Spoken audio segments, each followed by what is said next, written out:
ৰাম ষোড়শ হাজাৰ দিব্য গৃহদয় আমাৰ ৰাম মনুষ্যৰ দেখাইলা কৰিব বিহাৰ ৰাম খনে কন পাই মোক মহিষী সকলে বৰ্ণাই বেক মূৰ গুণ চিত্ৰ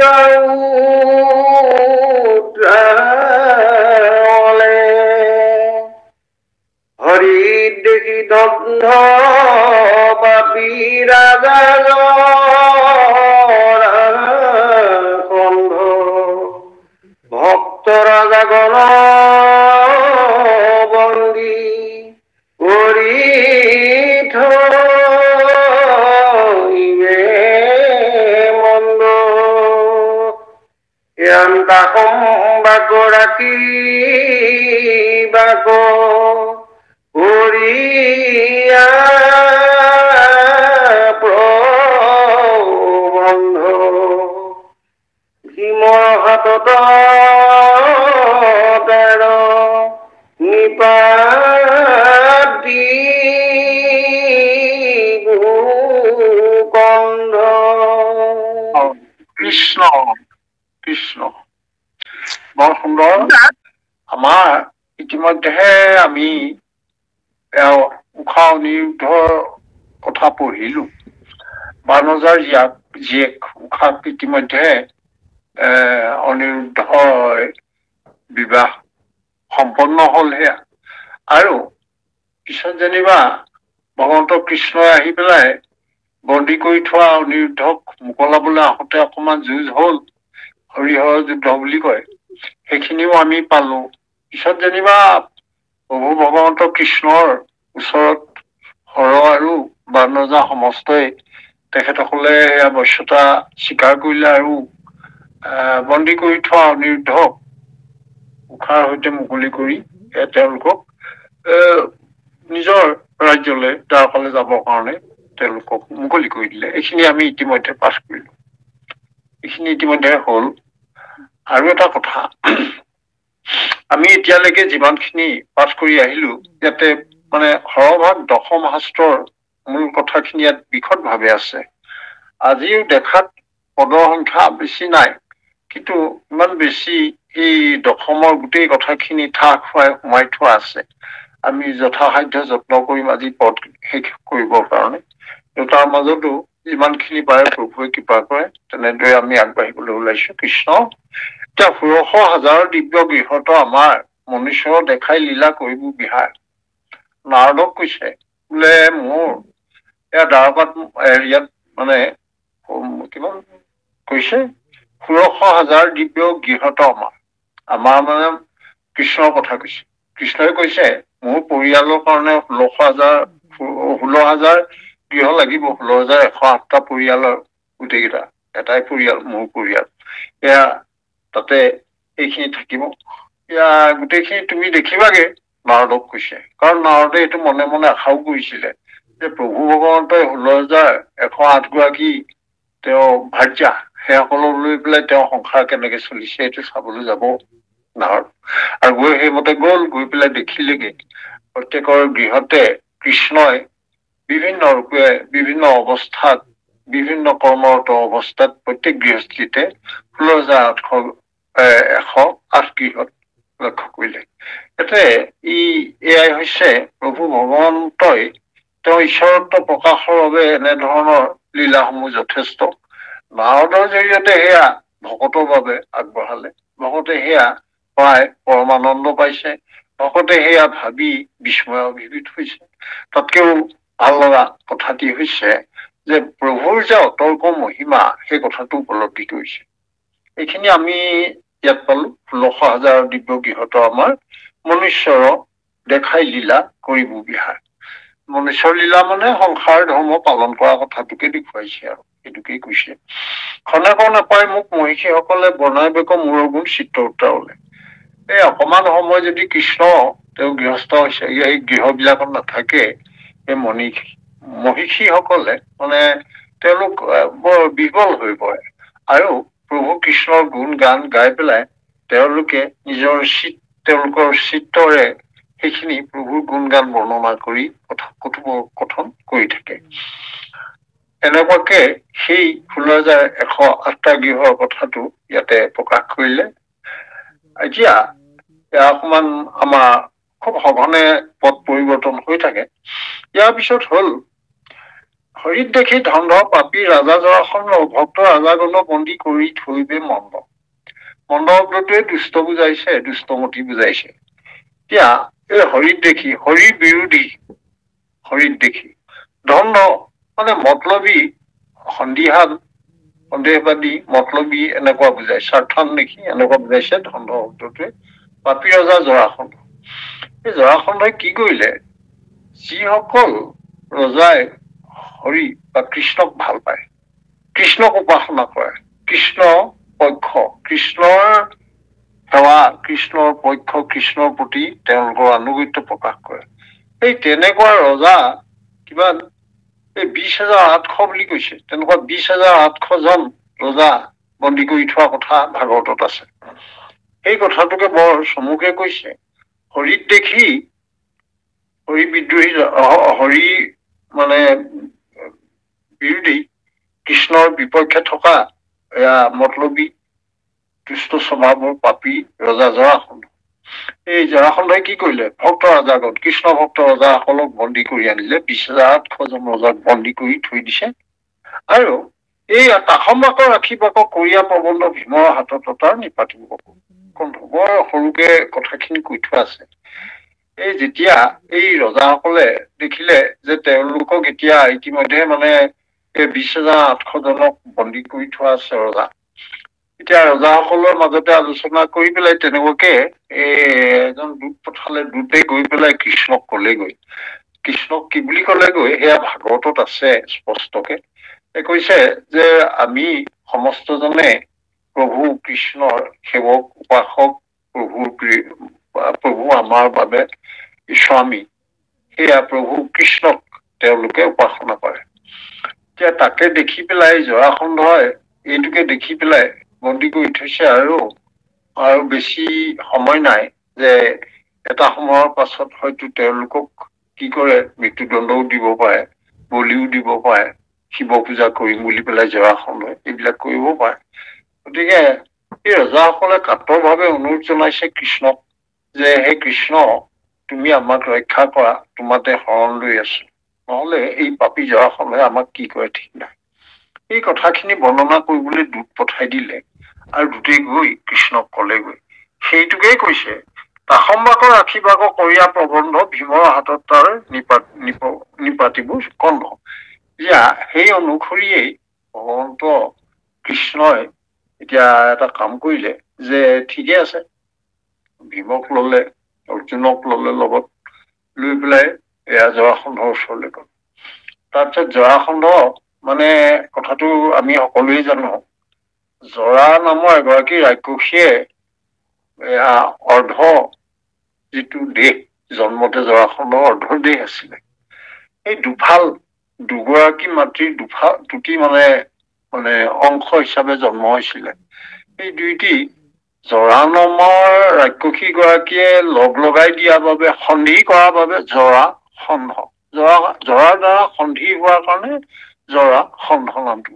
এই কথাটো আমি সকলোৱে জানো। এয়া তেনেকুৱাকে এতিয়া ভীমে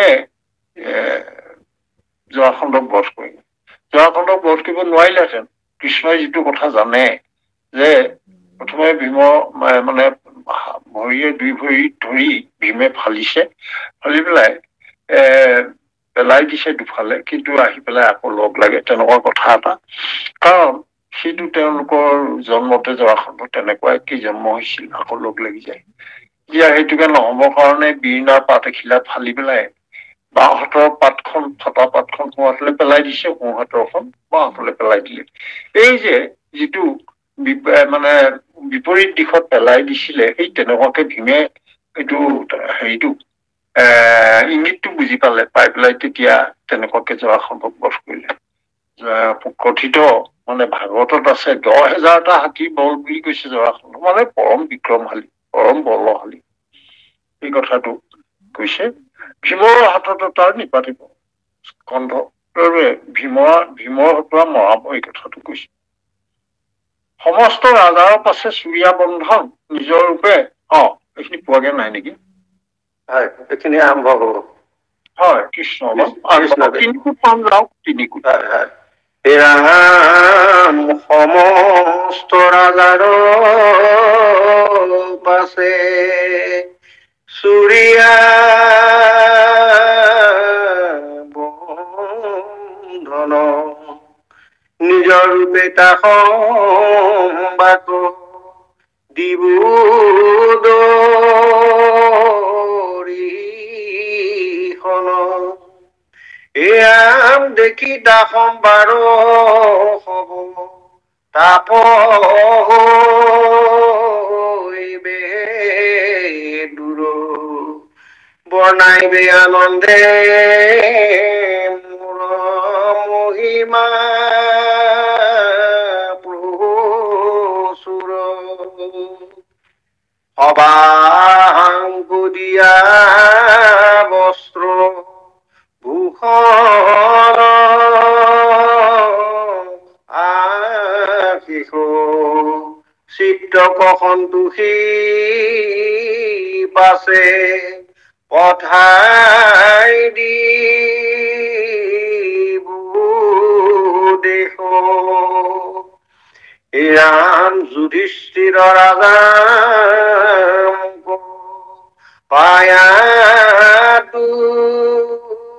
তুষ্ট হুই পৰম উৎসুকে কৰি বন্দনা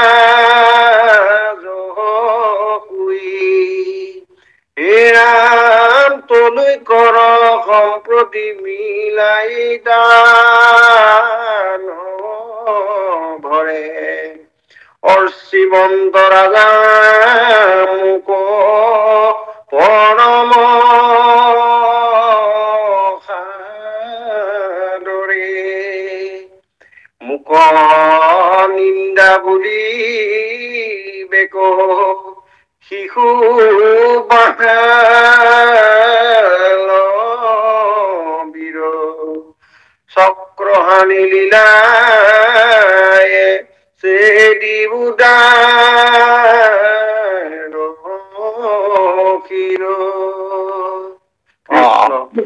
কৃষ্ণ সমস্ত ৰাজাৰ পাছে চুৰিয়া বন্ধ। এয়া যিটো জৰাখণ্ড, জৰাখণ্ডক হৰিত দেখি বুলি কৈছে, আৰু হৰিমিত্ৰ ৰজাসকলক বন্দী কৰিলে তেওঁ। এতিয়া সেই ৰজাসকলক মানে এতিয়া জৰাখণ্ডক বধ কৰালে ভীমৰ হতুৱা। তাৰপিছত এতিয়া সেই যিখিনি বন্দী কৰি থৈছিলে জৰাখণ্ডই 20,800 সেইসকলক মুক্ত কৰিলে আৰু মানে কি বন্ধন মুক্ত কৰিলে। তাৰপিছত সেইসকলৰ আগত যিহেতু তেওঁলোকে প্ৰভুৰ চৰণ চিন্তা কৰি পেলাই ইমান মানে কষ্ট ভোগ কৰিলে, প্ৰভুকে ভাবি থাকিলে, যাৰ বাবে জৰাসন্ধই তেওঁলোকক বিপৰীত পক্ষ বুলি ভাবি বন্দী কৰি কষ্ট দিলে। সেইকাৰণে প্ৰভুৱে এইবাৰ কি কৰিলে, প্ৰভুৱে নিজৰ ৰূপে দৰ্শন দিলে ৰজাসকলক, যিসকলক বন্দী কৰিছিলে সেইসকলক মুক্ত কৰিলে, আৰু প্ৰভুৱে নিজৰ ৰূপ বুলি ক'লে চতুৰ্ভুজ তেওঁৰ যিটো ৰূপ সেইটো দেখুৱালে, সেই কথাটো কৈছে। তাৰপিছত কৈছে দেখি তাসম্বাৰ হব তাপ হৈবে দূৰ বৰ্ণাইবে আনন্দে মোৰ মহিমা প্ৰচুৰ। এতিয়া সেইসকলে এই গোটেইখিনি প্ৰভু ভগৱন্ত ওচৰত পালে ৰজাসকলে, আৰু প্ৰভুৰ গুণ গান গাই তেওঁলোকে পৰমানন্দ লাভ কৰিলে। এতিয়া আমাৰ ভাগৱতত বৰ সুন্দৰ ৰসালকে এটা কথা কোৱা আছে যে যিখিনি সময়ত বন্দী কৰি থোৱা আছিলে ৰজাসকল, সেই ৰজাসকলক মানে বহুদিন ধৰি বন্দী কৰি থোৱা আছিলে, গতিকে তেওঁলোকৰ দাড়ি গোফ একেবাৰে ভুবুকা হল, চুলি তুলি দেখিবলৈ বেয়া হল, গা পা ধোৱা নাই, এই গোটেইখিনি প্ৰভু ভগৱন্তই প্ৰথমে মুক্ত কৰি পেলাই তেওঁলোকৰ দাড়ি গোফ সুন্দৰকে পৰিষ্কাৰ কৰালে, চুলি কটোৱালে, তাৰপিছত তেওঁক সুন্দৰকৈ সেই সকলোকে স্নান কৰালে, সুগন্ধি দ্ৰব্য দিলে, সুগন্ধি তেওঁলোকক লবলৈ দিলে আৰু ভিন্ন ৰূপে বস্ত্ৰ অলংকাৰ আদি পিন্ধালে। এই গোটেইখিনি কথা ভাগৱতত আছে। ইয়াৰ পৰা এটা কথা, প্ৰভু ভগৱন্তই ভকতক যেতিয়া বিপদত পৰা দেখে তেতিয়া ভগৱন্তই সৰ্বতোপ্ৰকাৰে ভকতজনক তেওঁ কৃপা কৰিবলৈ বিচাৰে।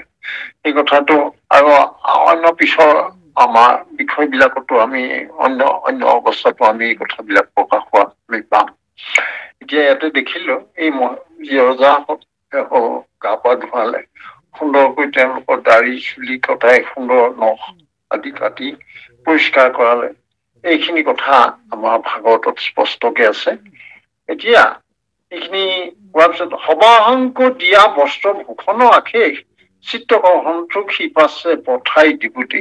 তেতিয়া নিজৰ নিজৰ দেশ আছিলে যিবিলাক, সেই স্বস্থানলৈ তেওঁলোকক পঠিয়াই দিলে।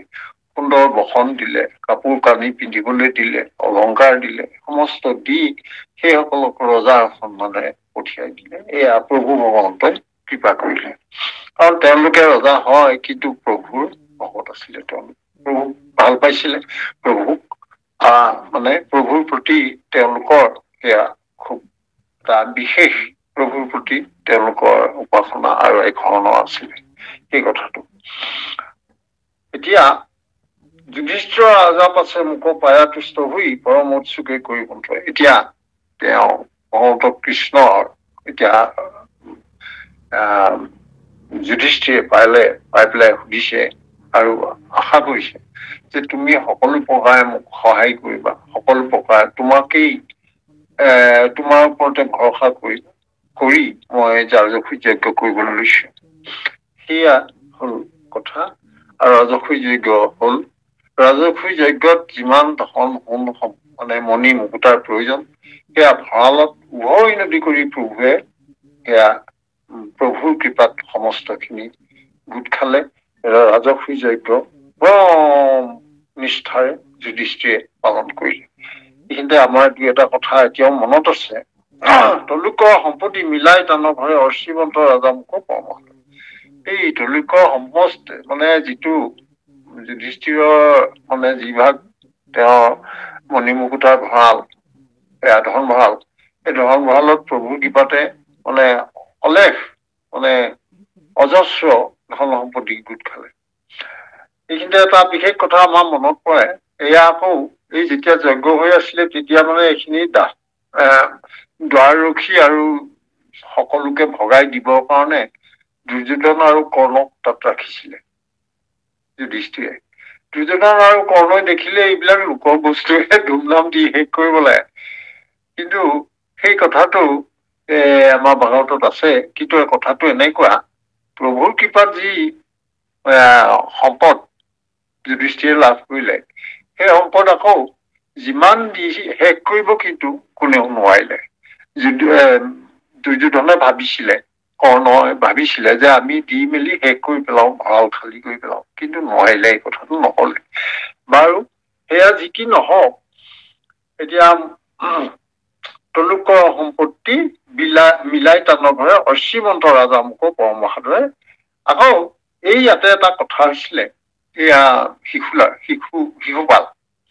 শিশুপালে মানে ইয়াতে এই যজ্ঞ ৰাজসুই যজ্ঞতে মানে যুধিষ্ঠিৰ ৰাজসুই যজ্ঞতে শিশুপাল আহিছিলে, সমস্ত ৰজা আহিছিলে, সেই সকলো আহিছিলে, দেৱতা সকলো আহিছিলে। কিন্তু ইয়াতে কথা এটি হল, এই শিশুপালে মানে বৰ উচ্চ বাক্য কৰিলে, কৃষ্ণৰ প্ৰতি তেওঁক হল বাক্য প্ৰয়োগ কৰিলে, গালি শপনি পাৰিলে। এতিয়া একেবাৰে যেতিয়া চৰম অৱস্থা, আৰু ইয়াৰ পূৰ্বে অনেক পাপত যদিও শিশুপালে মত্ত হৈছিল, প্ৰভুৱে ক্ষমা কৰিছিল। কিন্তু যেতিয়া সামৰণি একেবাৰে অন্তিম অৱস্থা, সীমা চেৰাই গল, তেতিয়া শিশুপালক প্ৰভুৱে এই ৰাজসুই যজ্ঞতে মানে বধ কৰে। ইয়াতে বধ কৰোতে এটা কথা কৈছে, মুখ নিন্দা বুলিবক শিশুপালৰ বীৰ চক্ৰহানি লীলাই চেদি উতাৰ। এই ইয়াতে বধ কৰি পেলালে, চক্ৰ মেলি কৃষ্ণই শিশুপাল বধ কৰিলে। ভাল কৃষ্ণ আমাৰ বাবা কৃষ্ণ কৃষ্ণ মাধৱ হে ৰাম তাৰ তেজ পূজ আহি মুতে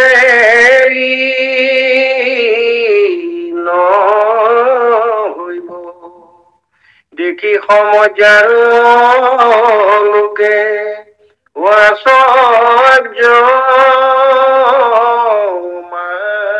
মানিব এরাম দেখিয়া অদ্ভুত পাশে যুধিষ্ঠির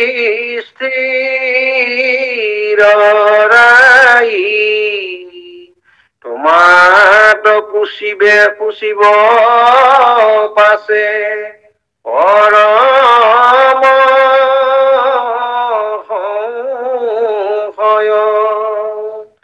এরাম পরম আনন্দে মোর ভক্তির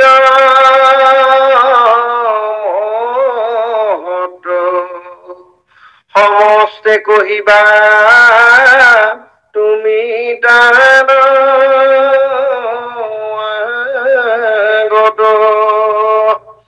এরাম শুনি নিপতির শংকা গুচিবে মনৰ কৰি বন্তৰাগা মুত ভকতি বিস্তৰ এয়া মাতৰে শুনি উপমুনি বৰ শালবনামে ৰাজা মহা বৈৰী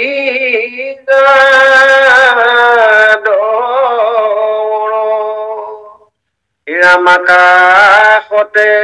আকাশত চৰে চলে শুভ নগৰী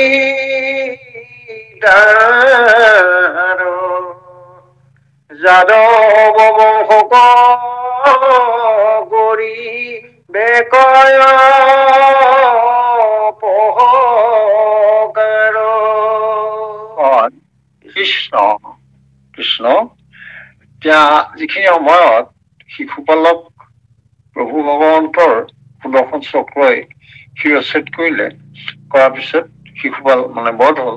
কিন্তু ইয়াতে এটা কথা কৈছে যে প্ৰভুৰ হাততে বধ হৈছে আৰু প্ৰভুতে শিশুপাল লীন গৈছে বুলি কথাটো কৈছে। দেখিয়া অদ্ভুত পাছে যুধিষ্ঠিৰ ৰায় তোমাতো পুচিব পাছে পৰম সংস। এইখিনিতে কথা কিছুমান সুধিব, যিখিনি কথা নাৰদৰ আগত সুধিব যুধিষ্ঠিৰে। কিছুমান ভকতিৰ কথা সুধিব, প্ৰভু আৰু ভকতৰ মাজৰ সম্পৰ্কটো কি, এই কেনেদৰে প্ৰভু আৰু ভকতৰ সম্পৰ্কত প্ৰভুৱে কিদৰে কৃপা কৰে, আৰু এই গোটেই কথাখিনি নাৰদৰ আগত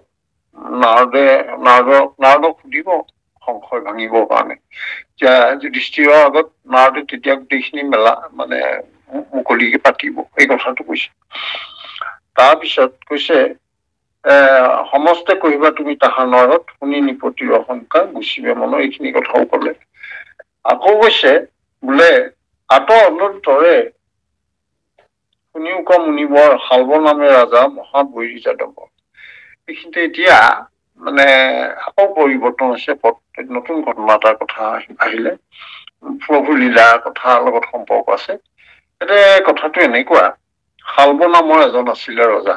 এই শালব এইবিলাক আচলতে সকলোৱে মথুৰা বা এসকলৰ যদুকুলৰ বিপক্ষৰ এইসকল। কৃষ্ণক বেয়া পায়, যদুকুলৰ বিপক্ষ শিবিৰৰ এইসকল শালব। এতিয়া শালবও তেনেকুৱা, জৰাসন্ধৰ নিচিনা এই তেওঁ এনেকুৱা এই শালব। তেওঁ শালব ৰজাৰ এটা বিশেষত্ব হল কি, তেওঁ এবাৰ শিৱক শিৱক তপস্যা কৰিলে। তপস্যা কৰোতে কেনেকে কৰিছিলে, তেওঁ এবছৰ দিন কৰিছে আৰু প্ৰত্যেক দিনাই তেওঁ খাদ্য হৈছে এমুঠি ধূলি, আমি যে কওঁ ধূলি বালি, সেই ধূলি এমুঠি প্ৰত্যেক দিনাই খায়, ভক্ষণ কৰে। আৰু সেই ধূলি খাই খাই তেওঁ এবছৰ দিন তেওঁ মানে সেই তপস্যা কৰিলে। এইবিলাক কৰোঁতে এই যে কথাখিনি এনেকুৱাকে এবছৰ দিন লগালে, এবছৰ দিন লগোৱাৰ কাৰণে পিছত মানে এই হালবৈ শিৱক যেতিয়া এবছৰৰ পিছত শিৱ আহি পেলাই কলেহি আৰু তোমাক কি বৰ লাগে লোৱা, তেতিয়া হালবৈ প্ৰথমে প্ৰশ্ন কৰিছে যে শিৱ তুমি মহাদেৱ, তুমি যে সহজতে তুমি কোনোবাই যদি বিচাৰে তোমাক তপস্যা কৰে, তোমাক সহায় বিচাৰে, তুমি সহজেই তেওঁৰ মনৰ কামনা পূৰ্ণ কৰা। কিন্তু মোৰ ক্ষেত্ৰত মই ধূলি এমুঠি খাই খাই তোমাক বিচাৰিলো, তুমি আকৌ এবছৰ দিন কেলে লগা? তেতিয়া এই কথাটোৰ মাজত ভিতৰৰ কথা এটা হৈছে কি, এই যাদৱ বংশক অপকাৰ কৰা কথাটো, কৃষ্ণৰ বিপক্ষে যোৱা কথাটো শিৱই কেতিয়াও সেইটো মানে বৰ দিবলৈ বা সেইটো সম্পৰ্কত সন্মতি জনাবলৈ ভাল পোৱা নাছিলে।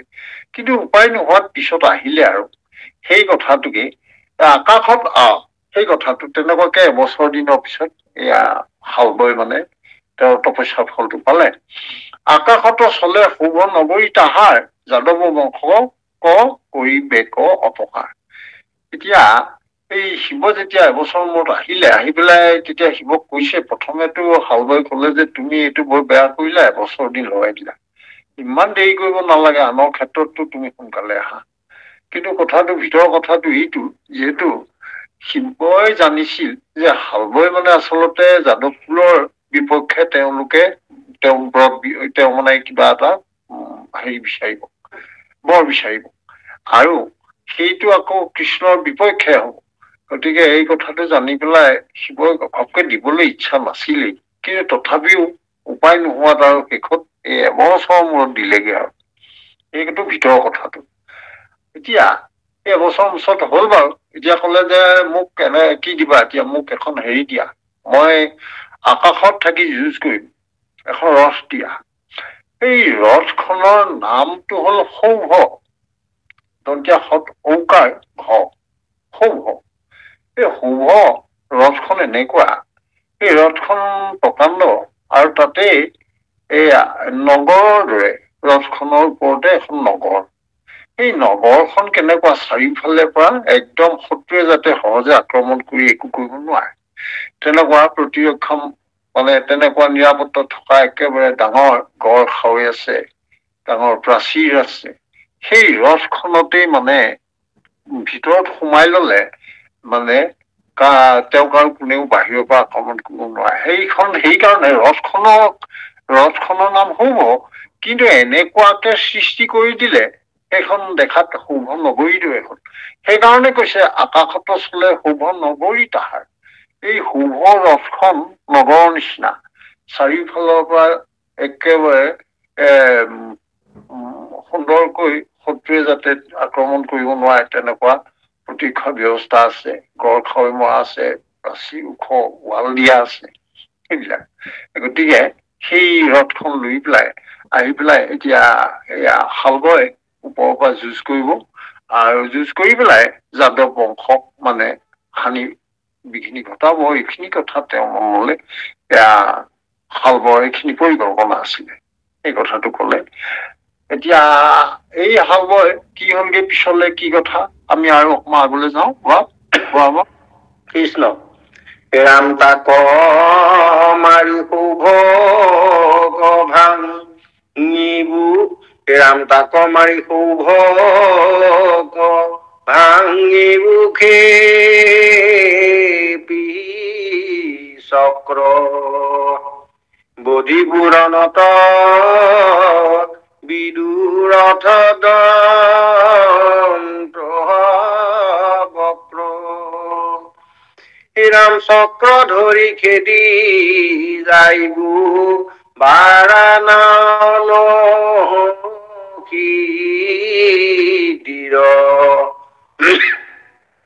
কাশী ৰাজা পুণ্ড কৰ চেদিবু শিৰ দক্ষিণ নামে কাশী ৰাজাৰ নয় তাক মাৰি কাশী কদু হিবু মহাশয়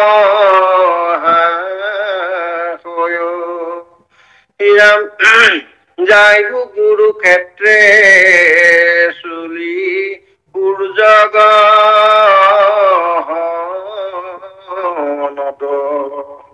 কৰাই বহু যজ্ঞ বহু দেৱৰ তথাত আপুনি কৰিব ব্ৰাহ্মণ কহতকাৰ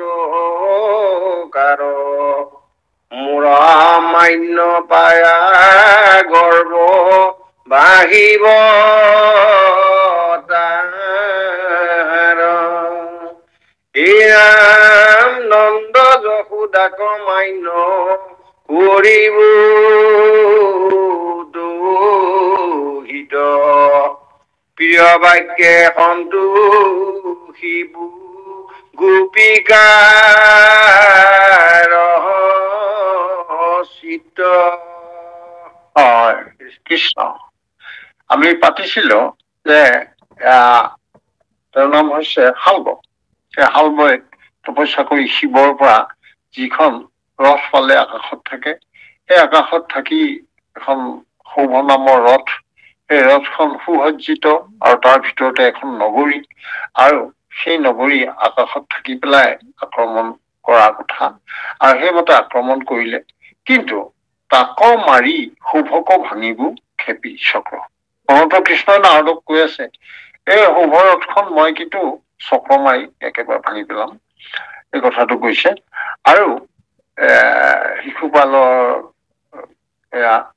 ভায়েক দন্তবক্ৰ আৰু এজন হৈছে বিদুৰথ এই সকলকো এই যুদ্ধত মই বধ কৰিম মানে এয়া শালবকটো বধ কৰিলে আৰু ৰথো ভাঙিলে আৰু তেনেকুৱাকে বিদুৰথ দন্তবক্ৰ এই সকলকো বধ কৰিব যুঁজত এতিয়া চক্ৰ ধৰি খেদি যায়বোৰ বাৰণসীতিৰ কাশী ৰাজা পৌণ্ড্ৰকৰ চেদি বহু পৌণ্ড্ৰক সম্পৰ্কে আমাৰ আগতে আমি ভাগৱতত এই কথাটো পাই আহিছিলো বোধহয় আমাৰ বাপাসকলে জানে পৌণ্ড্ৰকৰ কথা পৌণ্ড্ৰকে কৈছিলে যে আচলতে মইহে ঈশ্বৰ তোমালোকে এই কৃষ্ণক ভজিব দৰকাৰ নাই মুখে ভজিব লাগে আৰু পৌণ্ড্ৰক এনেকুৱা এই কৃষ্ণৰ নিচিনাকে একেবাৰে বেশ লৈছে বনমালা গাত তেনেকুৱা এইবিলাক ঘঁহি মেলি লৈছে কৃষ্ণৰূপে কৃষ্ণৰ দৰে তেওঁ নিজকে অংকিত কৰি লৈছে বেশভূষা সমস্ত অলংকাৰ আদি কৃষ্ণৰ দৰে কৰি লৈছে কৰি পেলাই চবকে প্ৰচাৰ কৰি দিছে যে মই কৃষ্ণ আচলতে এইজন কৃষ্ণ এই যিজন দ্বাৰকাত আছে এইজন কৃষ্ণ নহয় এই মই থকা মই কি মানে মইহে মানে কাশী ৰজা মইহে আচলতে ঈশ্বৰ সেই বুলি প্ৰচাৰ কৰিলে তেওঁ উৎপাতটো ইমান বেছি বাঢ়ি গল অত্যাচাৰটো এটা সময়ত আৰু সেই পৌণ্ড্ৰক যিজন স্বেচ্ছাচাৰী কৃষ্ণ নিজে স্বয়ংভুৱ ঈশ্বৰ সেইজনে তেওঁ মানে তেওঁৰ উৎপাত বাঢ়ি যোৱাত প্ৰভু ভগৱন্তই তেওঁক আহি এয়া বধ কৰিলে তেওঁ মানে তেনেকুৱাকে শিৰচ্ছেদ কৰিলে আৰু কাশী আকৌ এইখিনিতে কথা এটা আছে সুদক্ষিণ নামেৰে কাশী ৰাজাৰ তনয় আকৌ সেইজনো মহাপৰাক্ৰমী পৌণ্ড্ৰকৰ এতিয়া তেওঁ পুতেক সুদক্ষিণ তেওঁৰ নাম সেইজনেও যুদ্ধত এইবিলাক বধ হল এনেকুৱাকে এই গোটেইখিনি বধ কৰিলে আৰু এইবাৰ কলে বসুদেৱক মানে কলে যে তেওঁ মানে এতিয়া এয়া কুৰুক্ষেত্ৰত যজ্ঞ কৰিব কৃষ্ণই এই কথাটো এনেকুৱাকে কলে যে মানে সমস্ত দেৱতাক মাতিছে যিমান ঋষি আছে ব্ৰাহ্মণ আছে সমস্তকে মাতিছে আৰু লগতে এই আগতে বহু দিনৰ আগতে এৰি থৈ অহা গকুলৰ গোপ গোপীসকলকো মাতিছে, তাত থকা নন্দ যশোদাকো মাতিছে, ইফালে সমস্ত জনকে একেলগ কৰি এই কুৰুক্ষেত্ৰত এইবাৰ যজ্ঞ কৰা কথাটো ভগৱন্ত কৃষ্ণই নিজে মানে আহ্বান কৰিছে। আৰু তাতে প্ৰতিজন বৈষ্ণৱ ব্ৰাহ্মণ সমস্ত জনকে প্ৰভুৱে নিজ হাতে মানে যিখিনি দিব লাগে, গোদান দিছে, ভূমিদান দিছে, ৰত্ন অলংকাৰ সমস্ত দি সকলোৰে আনন্দ কৰিছে। ইয়াতে কথা এটা যে আপুনি কৰিব ব্ৰাহ্মণক হত, প্ৰভুৱে নিজ হাতে ব্ৰাহ্মণক দান দক্ষিণা দিছে, এইটো কথাই কৈছে। আৰু কৈছে মোৰ মান্য পায়া গৰ্ব বাঢ়িব তাহাৰ। এই ব্ৰাহ্মণসকলে যিসকল সেইখিনি সময়ত প্ৰভুৰ একান্ত প্ৰভুৰ অনুৰাগী আছিলে, ব্ৰাহ্মণসকল কৃষ্ণ কেন্দ্ৰিক চিন্তা তেওঁলোকৰ, আৰু তেওঁলোকে প্ৰভু কৃষ্ণৰ যি উপাসনা সেয়াহে তেওঁলোকৰ মূল কথা আছিলে। সেইসকলে যেতিয়া প্ৰভু কৃষ্ণৰ হাতৰ পৰা নিজ হাতে যেতিয়া কৃষ্ণই তেওঁলোকক দিলে, মান্য সৎকাৰ কৰিলে, তেতিয়া ব্ৰাহ্মণসকলে ভাবিলে যে আচলতে প্ৰভুৱে তেওঁলোকক যিহেতু ইমান মান সৎকাৰ কৰিছে, গতিকে তেওঁলোকে আচল কথাটো নুবুজি পেলাই এনেই ওপৰতে গৰ্ব অলপ হ'ল। সেই গৰ্বটো হৈছে প্ৰভুৱে জানে যে তেওঁ যিসকল তেওঁৰ অনুৰাগী, তেওঁ শৰণ লৈছে প্ৰভুৰ চৰণত, শৰণ লৈ প্ৰভুৰ গুণগান গাই আছে, সেই ব্ৰাহ্মণসকল তেনেকুৱা আছিলে। কিন্তু সেই ব্ৰাহ্মণসকলৰ এইখিনিতে ভুল হ'ল যে ব্ৰাহ্মণ হোৱাৰ কাৰণেই তেওঁলোকক প্ৰভু ভগৱন্তই নিজ হাতে এয়া অৰ্পণ কৰিলে।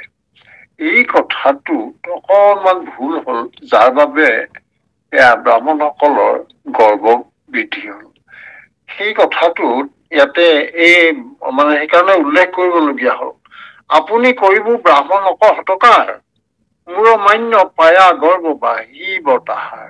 এই কথাটো কৈ থৈছে, ভৱিষ্যতবাণী কৰিলে যে মই কোৱা মোৰ হাতে তেওঁলোকক যিহেতু দান দক্ষিণা দিলো, সেৱা কৰিলো, ব্ৰাহ্মণৰ এইখিনিতে গৰ্বটো বাঢ়িলে।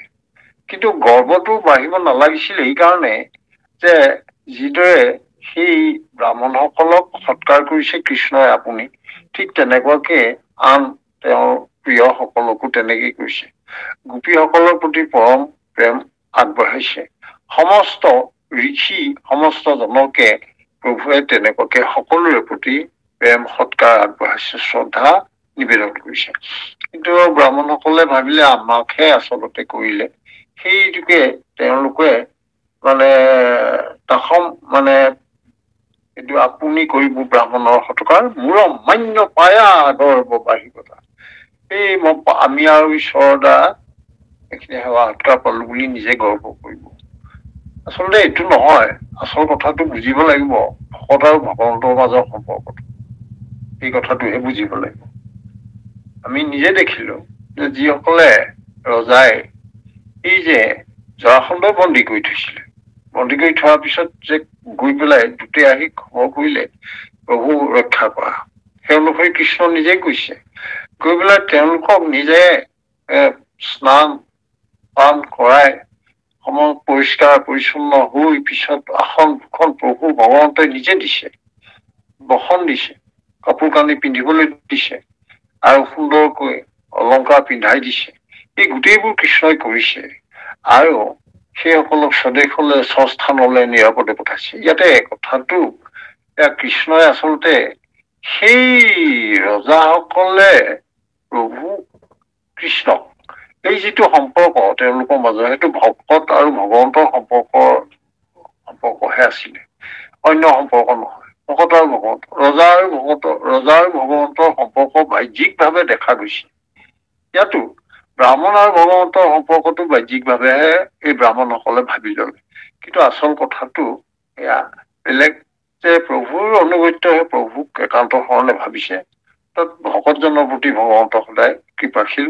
সেই কথাটো ভুলকে বুজা কাৰণে এওঁলোকৰ গৰ্ব হ'ল। সেই কথাটোকে ইয়াতে স্পষ্টকে অলপ ইংগিত এটা দিছে।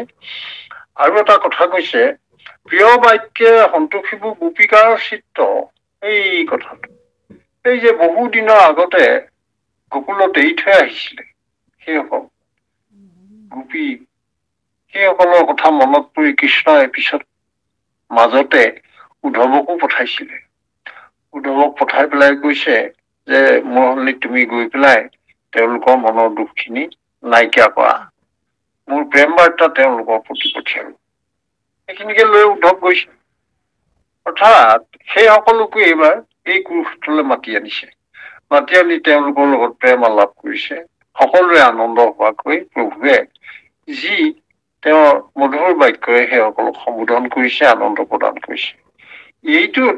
এইটো এটাই কথা, সেইটো আচলতে ভকত আৰু ভগৱন্তৰ সম্পৰ্কৰ কাৰণেহে। ভকতে যিদৰে বিচাৰে সেইটোহে কৰিছে। এয়াই কথা। এনেদৰে এয়া কুৰুক্ষেত্ৰত প্ৰভুৱে নিজ হাতে এই যজ্ঞ তেওঁ যোজা কৰিলে আৰু তেনেকুৱাকৈ সম্পন্ন কৰিলে। এইখিনিলৈকে আমি পাৰিলো। পাই পেলাই হয় সমান পাইছো। কৃষ্ণ ৰাম তাসম্বাৰ দুখ যত গুচাই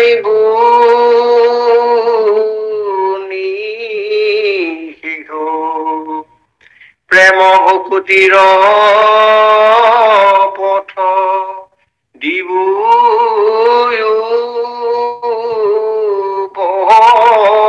দেহ এৰা অত্যন্ত দৰিদ্ৰ বিপ্ৰ নামে দামোদৰ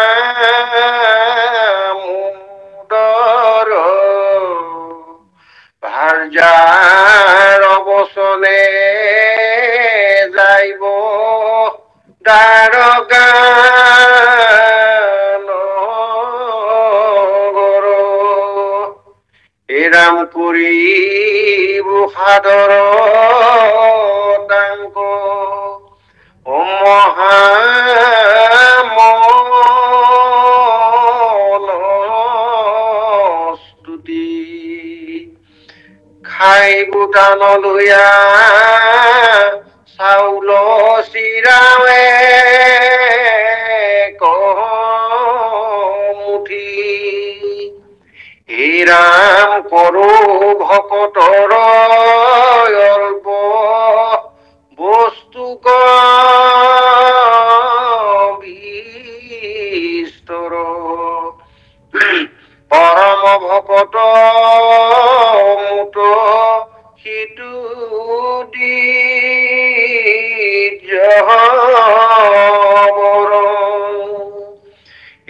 ৰাম তাংক আলিঙিয়া মহানন্দ পাইবু ইন্দ্ৰ সম্প্ৰতি দান গৃহতে মিলাইবু দৈব কি পাৰ্থিব মুত অনেক বিনয় আনি দিবু তাহান মৃতক পুত্ৰ কৃষ্ণ কৃষ্ণ কৃষ্ণ। এতিয়া এই যে যিসকল মানে গোকুলত থকা যিসকল গোপীসকল, বিশেষকৈ গোপীসকল আৰু নন্দ যশোদা এইসকলে অতি হেঁপাহেৰে কুৰুক্ষেত্ৰলৈ আহিলে। সেইসকলক অনেক দিনৰ পিছত পাই প্ৰভুৱে খুব প্ৰেম ভাৱেৰে আলিংগন কৰি তেওঁলোকৰ যি প্ৰেম ভকতি সেয়া তেওঁলোকলৈ প্ৰদান কৰিলে।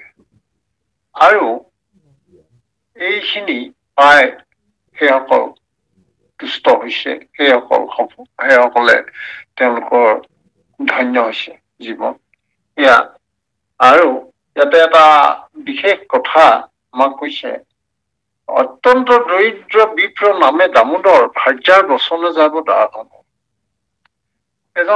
দৰগাত এজন দুখীয়া, বৰ দুখীয়া, তেওঁ এজন বিপ্ৰ আছিলে। তেওঁ মানে কৈছে যে এই বিপ্ৰজনৰ ভাৰ্যাগৰাকীয়ে কৈছে যে তোমাৰ দেখোন বাল্য বন্ধু আছিলে কৃষ্ণ। এতিয়া কৃষ্ণ হৈছে সমস্ত তেওঁৰ অধিপতি, তুমি তেনে তেওঁৰ ওচৰলৈ নোযোৱা কিয়? তেওঁ কিবা তুমি অকমান তেওঁ কোৱাগেচোন, তোমাৰ বিপদৰ কথা কোৱাগে, আমাৰ দুখ দুৰ্গতি তেওঁ নাইকিয়া কৰিব নহয়, তুমি যোৱা। সেই বুলি পেলাই কলত ইয়াতে বিপ্ৰ দামোদৰে গৈছে। আৰু এটা বৰ উল্লেখযোগ্য কথা এটা, ভাৰ্যাৰ বচনে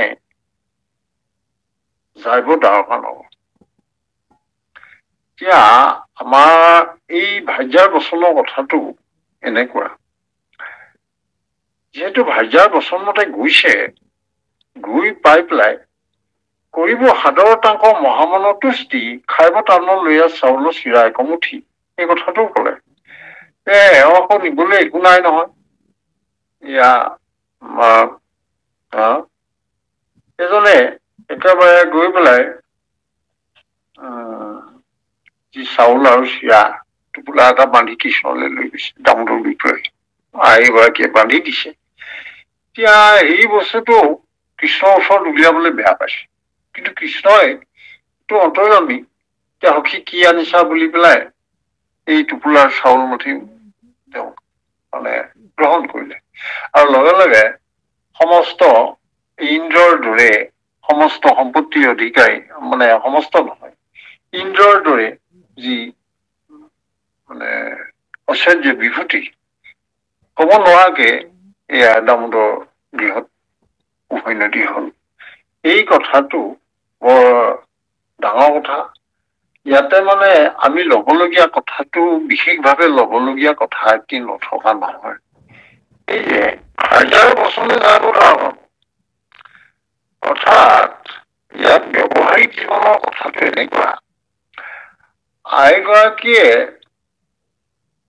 বাপজনক প্ৰভুৰ সন্মুখ হবলৈ উদগনি দিছে, আৰু সেই উদগনি অনুসৰি আইগৰাকীৰ কথা মতে বাপজনে প্ৰভুৰ সন্মুখ হৈছে।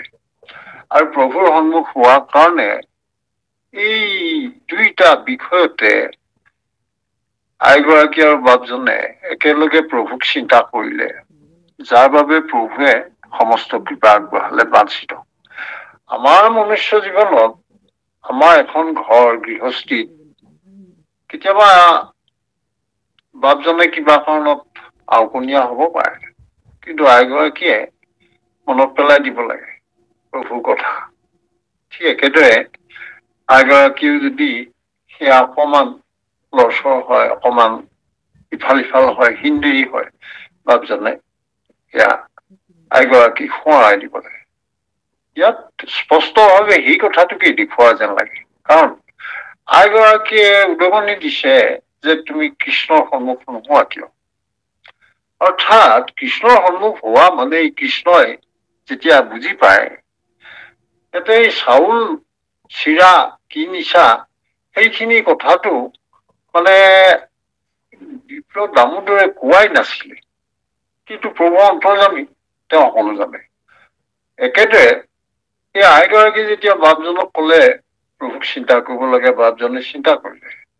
অৰ্থাৎ আইগৰাকী বাপজন সকলোৱে মিলি গৃহস্থী ঘৰখনত কৃষ্ণৰ চিন্তা হল। এতিয়া প্ৰভুৱে অন্তৰ্যামী, বাকীখিনি এনেই সহায় কৰিব। এইটো এটা বৰ গুৰুত্বপূৰ্ণ আমাৰ প্ৰতি থকা এটা বাণী এটা। এই কথাষাৰে আমাক সকলোৰে হৃদয়ত আনন্দ দিয়ে। গৃহস্থ ধৰ্মত থাকি পেলাইও প্ৰভুক চিন্তা কৰাৰ এটা যে উপায়, সেই কথাটো ভাৰ্যাগৰাকীৰ জৰিয়তে এই দামোদৰে পালে। এই কথাটো ইয়াত প্ৰকাশমান হৈছে। আকৌ এই চিৰা আনিছা নে কি আনিছা বুলি পেলাই খুচৰি পেলাই যে খালে, এইটো অৰ্থটো এনেকুৱা, প্ৰভু অন্তৰ্যামী। অৰ্থাৎ স্বামী স্ত্ৰী দুইজনে প্ৰভু চিন্তা কৰিছে একান্ত ধৰণে, আৰু সেইটোতে প্ৰভুৱে অন্তৰ্যামী হৈ প্ৰভুক খুজিব দৰকাৰ নাই, প্ৰভুৱে যি দিয়ে দিব আৰু কথাটো তেনেকুৱা। এই বিষয়টো আমাৰ মনলে তেনেদৰে আহে, কাৰণ প্ৰভুক চিন্তা কৰিবৰ কাৰণে একমতি হলে, ঘৰখনৰ পৰিয়ালৰ সকলোৱে যদি একমতি হয়, তেতিয়াহলে প্ৰভুৱে অন্তৰ্যামী প্ৰভুৱে সকলো বুজি পায় আৰু সেইখিনিকে সমস্ত দুখ বিপদত প্ৰভুৱে ৰক্ষা কৰে। এইটো কথাটো আমাক ইয়াত কোৱা যেন লাগে। সেয়াই আৰু আমাৰ জীৱনত, মনুষ্য জীৱনৰ আমাৰ কৰণীয়, গৃহস্থী ধৰ্মত আমাৰ কৰণীয়, এই কথাটো আমি পালো। আৰু তাৰপিছতে পালো যে ইন্দ্ৰৰ সম্পত্তি তাৰমানে গৃহতে মিলে। পিছতে এওঁ গমেই নাপালে, ঘৰ গৈ পাইছে দেখিছে এয়া দামোদৰে বোলে তেওঁৰ ঘৰৰ একেবাৰে ৰাজপ্ৰসাদৰ দৰে হৈছে, সমস্ত ঐশ্বৰ্য বিভূতি এইখিনিয়ে পূৰ্ণ হৈ আছে। ইয়াত এটাই কথা, অন্তৰ্যামী ভগৱন্তই যি দিব লাগে নিজেই দিয়ে, আৰু সেইটো প্ৰভুক বিচাৰি ফুৰিব দৰকাৰ নাই। মাত্ৰ একান্ত শৰণেৰে তেওঁক খুজিব লাগে প্ৰেম ভাৱে। বিপ্ৰ দামোদৰে গৈ কৃষ্ণক দেখি পেলাই সকলো পাহৰিলে, বাল্য বন্ধুলে মনত পৰি তেওঁৰ প্ৰতি প্ৰেমহে হল। আৰু সেই কথাটো বুজি পেলাই কৃষ্ণইও সেই একেটাই কৰিছে। দিয়া কি আছে বুলি পেলাই সেয়া তেওঁৰ যিটো প্ৰভুৰ ভকতৰ প্ৰতি প্ৰেম, সেইটো প্ৰদৰ্শন কৰিছে। ইয়াৰ পিছত আমি পালো দৈৱকী পাৰ্থিৱ মুঠ অনেক বিনয় আন দিব তাহানৰ পুত্ৰ মৃতক পুত্ৰশ্বয়। এই দুটা বাক্যত বহুত কথা কৈ থোৱা আছে। এই প্ৰথমে মানে কথাটো আৰম্ভণিটো হল হেৰিয়াত, মানে এই শান্তিপনী মুনি তাত তাৰমানে কৃষ্ণই গৈ পেলাই যে এওঁলোকে পঢ়া শুনা কৰি আহিলে, আহিবৰ সময়ত আকৌ দক্ষিণা হিচাপে এই যে মানে তেওঁলোকৰ হেৰুৱা সাগৰৰ ওচৰত গৈ, সাগৰৰ কাষত গৈ হেৰালে প্ৰভাসক, পুত্ৰটোক আকৌ যে আনি দিলে, তাৰ জৰিয়তে আকৌ এই পাঞ্চজন্য শংখভাগু সেইখিনি সময়তে কৃষ্ণৰ হাতত পৰিলে।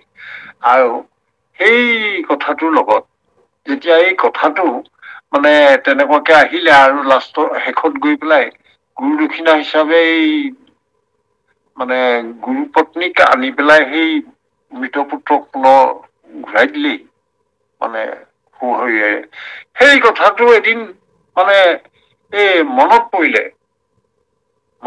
পেলাই দৈৱকীয়ে এদিন মনত পৰি পেলাই কৃষ্ণক কলে নহয়, বোলে এটা কথা নহয়, তুমিতো গুৰু পত্নীৰ সেয়া হেৰুৱা পুত্ৰ আনি দিলা, এতিয়া মোৰতো তোমাৰ মানে তোমাৰ ছজন ভাতৃ, জ্যেষ্ঠ ভাতৃ, এয়াতো এতিয়া কংসই নি মাৰিলেগে, যে সেইকেইজনকতো পাৰিলে তুমি আনি দিব লাগে নহয় মোক, এই ছজনক তুমি আনি দিয়া মোক, এই কথাটো কলে। আৰু সেই কথাটো দৈৱকী পাৰ্থিৱ মুঠ অনেক বিনয় আনি দিব তাহান পুত্ৰক মৃতক পুত্ৰশ্বয়, এই ছজনক আনি দিব। এতিয়া এই পুত্ৰ ছজনৰ কথাটো কেনেকুৱা, মানে এইটো বিষয়টো আমি অকমান পাতিম বাৰু। কথাটো এনেকুৱা আছিলে, এই 6 পুত্ৰটোৰ কথাটো মানে একেবাৰে আৰম্ভণিৰ কথাটো হল, এই ব্ৰহ্মাৰ মানে পুতেক হল মৰিষিৰ 6জন পুতেক আছিলে। সেই 6জন পুতেকৰ কথাটো এনেকুৱা, এবাৰ ব্ৰহ্মাই মানে নিজৰে 2টা সৰস্বতীত সান্ধ হল। এই কথাটোতে চবে অকমান উপহাস কৰিলে, আৰু এই যিকেইজন মৰিষিৰ 6 পুত্ৰ এওঁলোকেও উপহাস কৰিলে।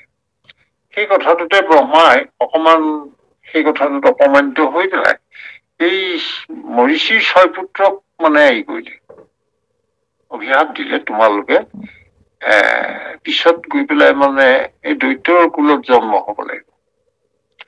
সেই অনুসৰি দৈত্য কুলত জন্ম হলহি, কালনেমীৰ 6 পুত্ৰ হলহি, কালনেমী। আমাৰ শাস্ত্ৰত এনেকুৱাকে আছে, কেতিয়াবা মানে এনেকুৱাকে কৈছে, বলিৰ কথাটো কওঁতে মানে প্ৰহ্লাদৰ তনয় বুলিও কৈছে বলিক, আচলতে প্ৰহ্লাদৰ তনয় নহয়, নাতিয়েক, কিন্তু তনয় বুলি কলে নাতিও বুজাব পাৰে। ঠিক তেনেকুৱাকে এই ইয়াতো তেনেকুৱা হ'ল হিৰণ্যকশিপুৰ মানে তনয় বুলি কৈছে এইখিনি আচলতে তনয় মানে হিৰণ্যকশিপুৰ নহয় সেয়া হৈছে এই কালনেমীয়ে একে সেই দ্বৈত বংশৰ কালনেমী এই কালনেমীৰ মানে ঘৰত মানে 6 পুত্ৰ জন্ম হলহি সেই 6 পুত্ৰ এই যে ব্ৰহ্মা হাপত পৰা মহিষীৰ 6 পুত্ৰ এইসকলে আহি পালেহি পিছত যেনিবা ইয়াতে আমাৰ বিশেষভাৱে কথাটো অলপ চমুকে আমি পাতিছো যে কালনেমীয়ে যেতিয়া দেখিলে হিৰণ্যকশিপুৰ মানে প্ৰত্যেক প্ৰহ্লাদে মানে পিতৃ বাক্য নেমানে আৰু তেওঁ মানে দৈত্যকুলৰ শত্ৰু বুলি কৃষ্ণক কোৱা হৈছে এই কৃষ্ণক মানে দৈত্যকুলৰ শত্ৰু বুলি জানিও এই মানে প্ৰহ্লাদে এই কৃষ্ণকহে ভজিব বিচাৰে সেই কথাটো তাৰমানে কালনেমীয়ে এটা পৰামৰ্শ দিছিলে যে এনেকুৱা পুত্ৰক মাৰি বধ কৰি পেলোৱাই ভাল এই কথাটো আচলতে এটা ফলশ্ৰুতি ব্ৰহ্মবাক্যৰ ফলশ্ৰুতি এটা থাকে পিছলে সেইটোতে মানে কালনেমী আহি পেলাই কংস হলি আৰু তেওঁৰ পুত্ৰ সেই 6 পুত্ৰ আহি পেলাই এই যে দৈৱকীৰ প্ৰথম 6 পুত্ৰ এতিয়া কংসৰ হাততে যিহেতু পিতৃৰ হাতত মাৰিবলৈ প্ৰহ্লাদক সেইটো পৰামৰ্শ আৰু সেই কথাটোকে এটা ব্ৰহ্মবাক্যৰ যি ফলশ্ৰুতি সেইটোতে আহি পেলাই এতিয়া কংসই পুত্ৰ হিচাপে যেনিবা নাপালেও সেইকেইজন পুত্ৰকে মানে যিহেতু দৈৱকীৰ গৰ্ভত স্বজন হলহি সেই স্বজন বধ কৰা কথাটো অৰ্থাৎ এই স্বজনক এতিয়া যিহেতু দৈৱকীয়ে কৈছে যে তুমি যিহেতু এই হেৰিয়াক হান্দিমণি তুমি গুৰুদক্ষিণা হিচাপে মৃতপুত্ৰ ঘূৰাই দিলা এই কথাটো মনত পৰি পেলাই কৈছে যে মোৰতো তোমাৰ ভাতৃ হিচাপে স্বজন আছিলে সেইকেইজন কংসই মাৰিলে তুমি আনি দিব লাগে তেতিয়া আৰু এয়া তেনেকে আনিলেগে আমি মুঠতে সৰ্বমুঠ পুত্ৰ আনয়ন 3 ভাগ পাইছো 1 নম্বৰ পাইছো হান্দিমণি মুনিৰ পুত্ৰ আমি সেইটো কলো এইটো মানে কৃষ্ণই নিজে গৈ পেলাই যমৰ নগৰী সঞ্জমনিৰ পৰা ঘূৰাই আনেগে এইটো 1 নম্বৰ আৰু 2 নম্বৰত হৈছে এই দৈৱকী পুত্ৰ আনয়ন বলিৰ সুতলপুৰীৰ পৰা আনেগে এই সুতলপুৰীলৈ গৈ বলি তাত আছে এই সুতলপুৰীত স্বজন সেই স্বজনক আনেগৈ এয়া দৈৱকী পুত্ৰ আনয়ন আৰু পিছলে আৰু এভাগ আমি পাম বিপ্ৰপুত্ৰ আনয়ন সেইটোত আকৌ বেলেগ হ'ব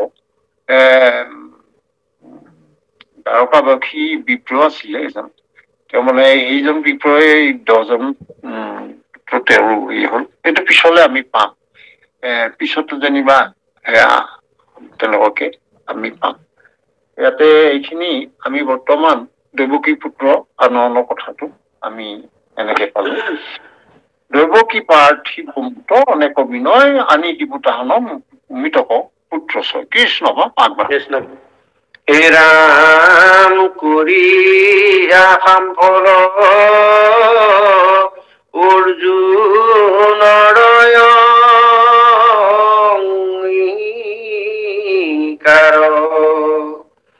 দিবুৱানি মৰা যত বিপ্ৰ কুমাৰ ভক্তবৰ্গ সমে যায় গো মিথিলা নগৰ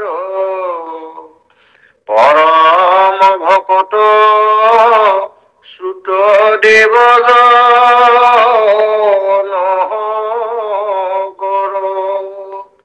এৰা দুষ্টা দুই আন পুৰিব মনোৰথ দিবু উপদেশ প্ৰেম ভকতি পথ যদু বীৰগণে সম কৰিব বিহাৰ নিগনামে দিব দিব কৰিব উদ্ধাৰ লগাই বিবাদ ঘোৰ গুৰু পাণ্ডৱৰ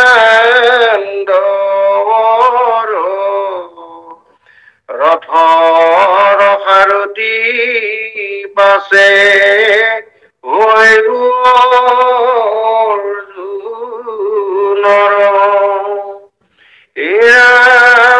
বান্ধৱ সহিতে কৌৰৱৰলৈ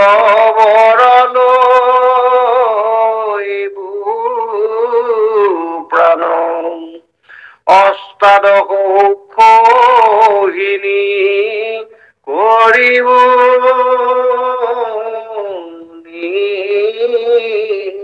জানো।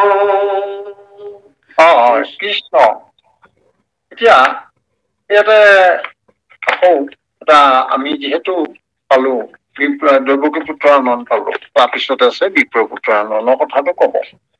ইয়াতে কথাটো এনেকুৱা যে কৰিয়া আমফল অৰ্জুনৰ অংগীকাৰ দিব আনি মৰা যত বিপ্ৰ কুমাৰ, এইখিনি গোটেইখিনি এটা লাইনতে দুটা লাইনতে কথাখিনি কৈ থোৱা আছে। এনেকুৱা আছিলে এই এজন বিপ্ৰ দ্বাৰকাত আছিলে, তেওঁ মানে প্ৰথমটো সন্তান হল, হোৱাৰ অলপ পিছতে মৃত্যু হল। এনেকুৱাকে মানে মৃত্যু হল, তেওঁ বৰ খং উঠিলে। বিপ্ৰই গৈ পেলাই একেবাৰে উগ্ৰখনৰ ৰাজভাত নি পেলাই একেবাৰে দুৱাৰ মুখতে সেইটো থলেই মৃত শিশুটো। থৈ পেলাই কৈছে যে তোমালোকে এনেই এইবিলাক কৰি আছা, অত্যাচাৰী ৰজা, যিটো কাৰণে মোৰ নিচিনা প্ৰজাৰ এনেকুৱা দুৰ্কপাল হৈছে। তোমালোক অনাচাৰী, সেইকাৰণে দুৰ্কপাল হৈছে। তোমালোকে ভেকচন কৰি পেলাই ভাল ভাল ধৰিছা, কিন্তু আচলতে তোমালোকে আচলতে কিন্তু এয়া তোমালোক আচলতে পাতকীহে। এনেকে বহুত তিৰস্কাৰ কৰিছে, খঙত তিৰস্কাৰ কৰিছে আৰু কৰি পেলাই গুচি আহিলে। আকৌ দ্বিতীয়টো সন্তান হল, সন্তানটো জন্ম হৈ তেনেকে মৃত হল। আৰু সেইবাৰো নি পেলাই এনেকে গৈ পেলাই কৰিলে গৈছে। কিন্তু কথাটো হল এনেদৰে 9টা যেতিয়া হল আৰু 9টা সন্তান প্ৰত্যেকবাৰে মৰে, মৰোতে মানে গৈ পেলাই উগ্ৰখনৰ ৰাজসভা দুৱাৰ মুখলৈ নি পেলাই তাতে থৈ পেলাই খুব তিৰস্কাৰ গালি গালাজ কৰে। আনকি যদুকুলৰ সমস্ত জনক গালি পাৰে, অৰ্জুন কৃষ্ণ সমস্তকে টান কথা শুনায়। এইবিলাক হল। এই অন্তিম যিটো হব হল 9 নম্বৰ বাৰ যেতিয়া হৈ গল, তেতিয়া মানে অৰ্জুনে কৈছে যে মই তোমাক কথা এটা কৈছো, তুমি চিন্তা নকৰিবা। তুমি 10ম পুত্ৰটো যেতিয়া হব তেতিয়া মোক তাৰ আগে আগে কবা, মই গৈ তাতে অভেদ্য, কোনেও তোমাৰ সন্তান লৈ যাব নোৱাৰে, মৃত্যু নহয়, মই ৰক্ষা হমগে, এনেকে বুলি পেলাই কলে।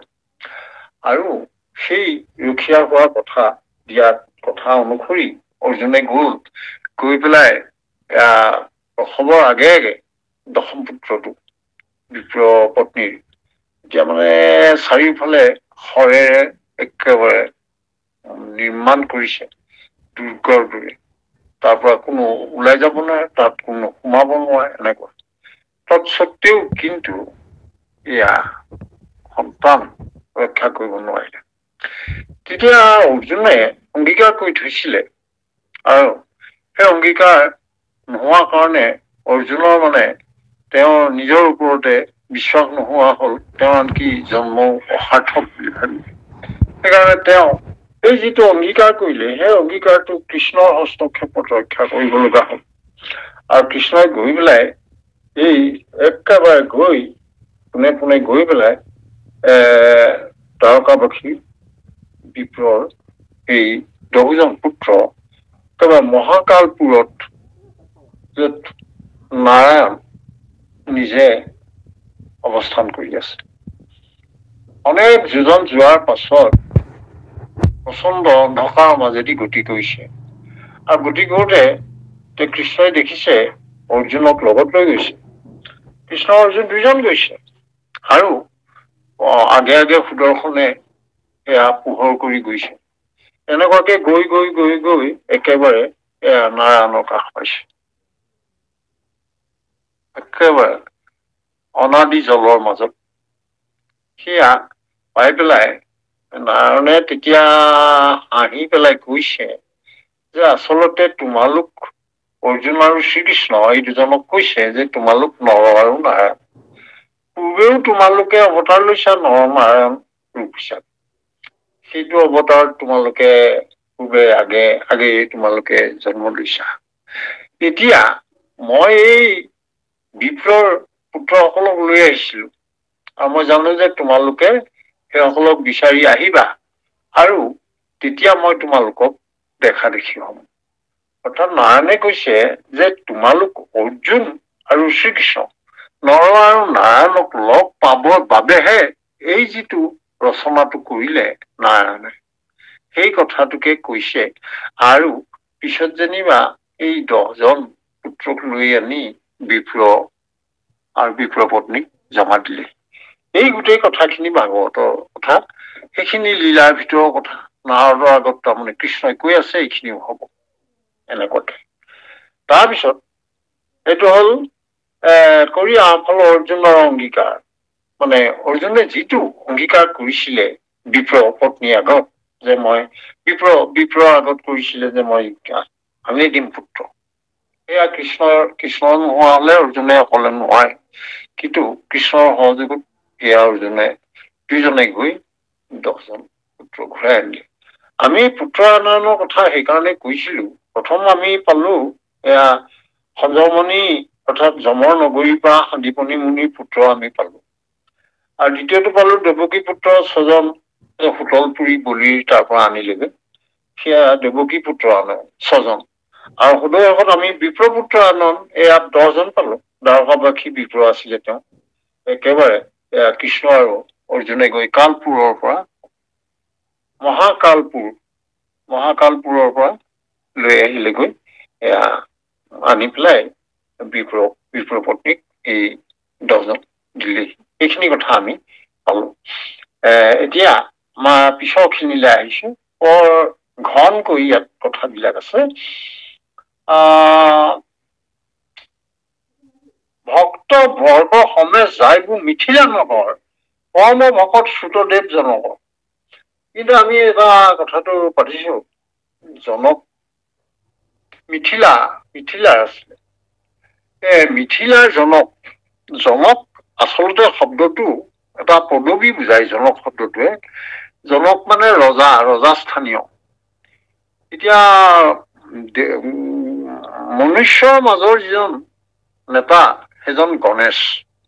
ঠিক একেদৰে এই ৰজাস্থানীয় যিজন ৰজা হিচাপে নৃপতিৰ দৰে আছে, সেইজনক কয় জনতাৰ সেৱক জনক। এই জনকজনৰ নাম আছিলে ৰঘুলাস্য। এই জনক বুলি শব্দটো ইয়াত কৈছে। এয়া এই ৰঘুলাস্য শ্ৰুতদেৱ দুজন আছিলে। এজনৰ নাম শ্ৰুতদেৱ ব্ৰাহ্মণ আৰু আন এজনৰ নাম আছিলে ৰঘুলাস্য, তেওঁ আছিলে জনক। এই মিথিলাত দুইজন আছিলে। এই দুইজন পৰম ভকত আছিলে। পৰম ভকত আৰু কথাটো ভগৱন্ত কৃষ্ণই জানে। এই দুইজনে বেলেগ বেলেগ মানে বৈশিষ্ট্য। এই যিজন আমি পালো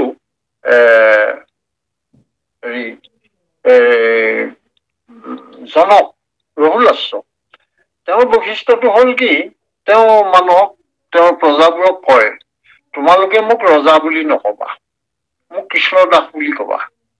সেইজনে তেনেকে কৈছিলে।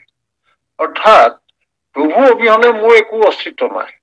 সেইকাৰণে জনক ৰঘুলাস্যই কৈছিলে যে প্ৰজাসকলক কৈছিলে তোমালোকে মোক ৰজা বুলি সম্বোধন নকৰিবা, জনক বুলি নকবা, মোক কবা কি বুলি, কৃষ্ণ দাস বুলি কবা। এইটো কথা। ইফালে এইজন আকৌ আমাৰ যিজনক কৈছে শ্ৰুতদেৱ বুলি, তেওঁ যদি তেওঁ খাবৰ কাৰণে 100 গ্ৰাম চাউল লাগে, তেওঁ কিবা কাৰণে যদি এপোৱা চাউল পালে বাকীখিনি তেওঁ কেতিয়াও ৰাখি নথয়, সেইখিনি আনক দি দিয়ে। অৰ্থাৎ তেওঁ এই মজুতকৰণ দুখৰ পৰা সদায় মুক্ত। তেওঁ যিমানখিনি দৰকাৰ সেইখিনিহে ৰাখে, বাকীখিনি তেওঁ আনলে বিলাই দিয়ে। এইটো তেওঁ বিশেষ বৈশিষ্ট্য। এইটো কথা, এই দুটা কথা ভাগৱতত উল্লেখ কৰা আছে। এই দুটা কথা আমাৰ তেনেকে আছে। এই দুজনৰ ভিন্ন ৰূপে তেওঁলোকে প্ৰভু ভগৱন্তক একান্ত ৰূপে প্ৰভু ভগৱন্তক ভাল পায়, প্ৰভু ভগৱন্তৰ সেৱক ভকত।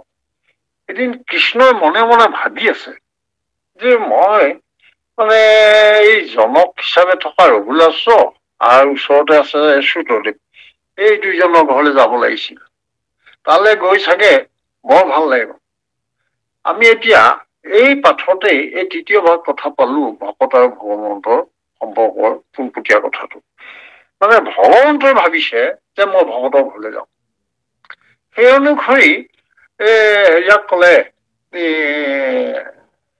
দাৰুকক কলে, দাৰুকক মাতি আনিলে, বোলে দাৰুক এটা কথা হল, তুমি ৰথ একদম সুসজ্জিত কৰা, মই ভকতৰ ঘৰত ফুৰিবলৈ যাম। সেই অনুসৰি দাৰুকে ৰথ একদম সজ্জিত কৰিলে।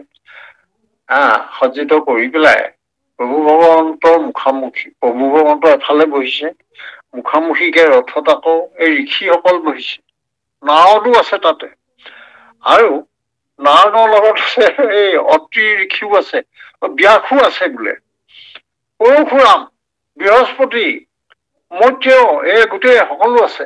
এই গোটেই ঋষিসকলক লৈ পেলাই একেবাৰে কৃষ্ণই কৈছে বোলা বোলা আমি ভকতৰ ঘৰলৈ যাওঁ।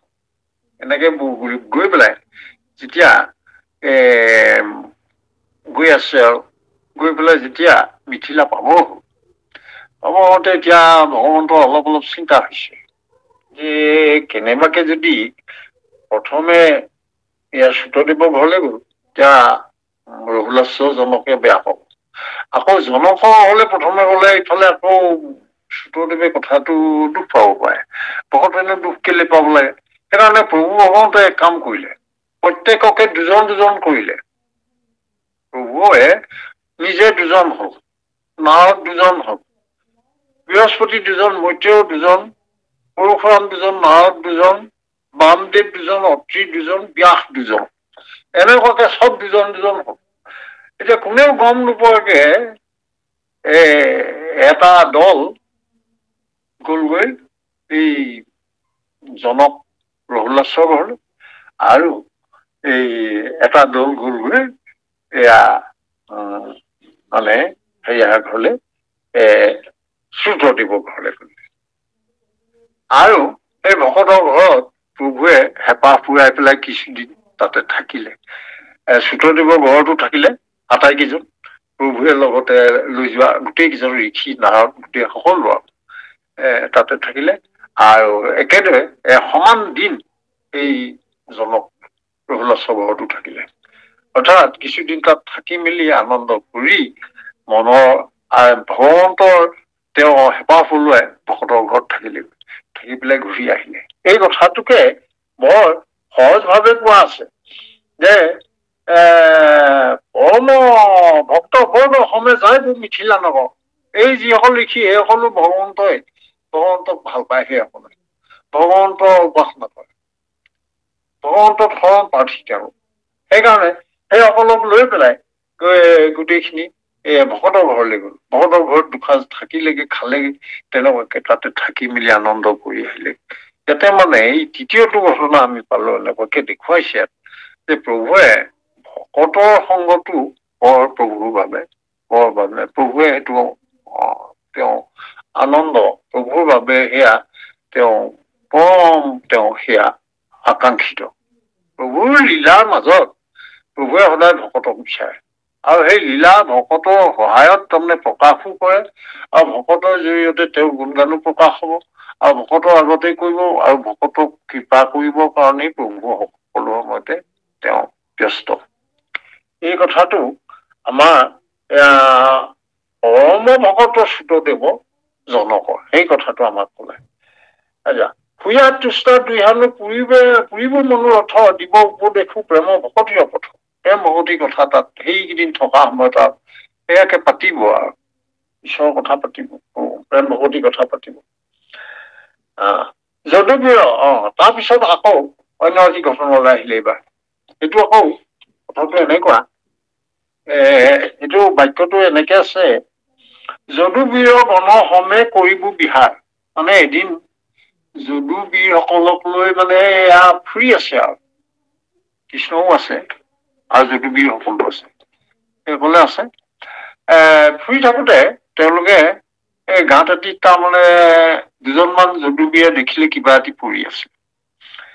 এতিয়া ধৰি মেলি উঠাব নোৱাৰোতে মানে কৃষ্ণক কলেহি, বোলাচোন গাঁত এটা পালো, গাঁতটো কিবা এটা কিমুত কিমাকাৰ জীৱ এটি পৰি আছে, আমি উঠাব নোৱাৰিলো, তুমি সহায় কৰিবা বলা। কৃষ্ণক লৈ কৃষ্ণই গৈ পেলাই কৃষ্ণৰ পৰশ পালে, পাই পেলাই এই কিম্ভূত কিম্ভাকাৰ ৰূপ লৈ থকা আইজন হৈছে আন কোনো নহয়, নিগৰ ৰজা। এতিয়া নিগৰ ৰজাক কৃষ্ণই সুধিছে যে তুমি এই গাঁতত কি কৰিছা? তেতিয়া নিগৰ ৰজাই কৈছে যে আচলতে মই নিগৰ ৰজা, মই মোৰ মানে কৰ্ম বিপাকৰ কাৰণে কৰ্ম মানে ভুগিবলগীয়া হ'ল, পাপত ভুগিব লগা হ'ল, পতিত হব লগা হ'ল। এতিয়া কি কাৰণে পতিত হ'ল? তেতিয়া নিগৰ ৰজাই কৈছে যে মই নিগৰ ৰজা হিচাপে থাকোতে তেতিয়া মই মানে ব্ৰাহ্মণসকলক মানে এয়া গাই দান দিছিলে, গাই গৰু, ক্ষীৰতী গৰু। দুখটো কি হ'ল, এবছৰ মানে যোৱা মানে এজন ব্ৰাহ্মণক তেওঁ এজনী গাই দান দিলে। এতিয়া মানে ঘটনাক্ৰমে গাইজনীয়ে কি হ'ল, সেই ব্ৰাহ্মণৰ ঘৰৰ পৰা গুচি আহিলে। গুচি আহি পেলাই আকৌ নিগৰ ৰজাৰ গোহালিতে সোমাই থাকিলে। এতিয়া পিছৰ বছৰ এতিয়া আকৌ দিব লগা হ'ল, সেইজনী গাইকে বেলেগ এজন বিপ্ৰক দি দিলে। কাৰণ নিগৰ ৰজাই নাজানে যে এই গাইজনী তেওঁ যোৱাবাৰ দিছিলে, এজনী ঘূৰি আহিলে, এই কথা নাজানে। কিন্তু তেওঁ গাত দুখ নাথাকিলেও যিহেতু কৰ্ম, এই দান দক্ষিণা কৰ্ম এইবিলাকত মানে বিঘিনি থাকে, সেই বিঘিনি কথাটোকে ইয়াত ওলালে।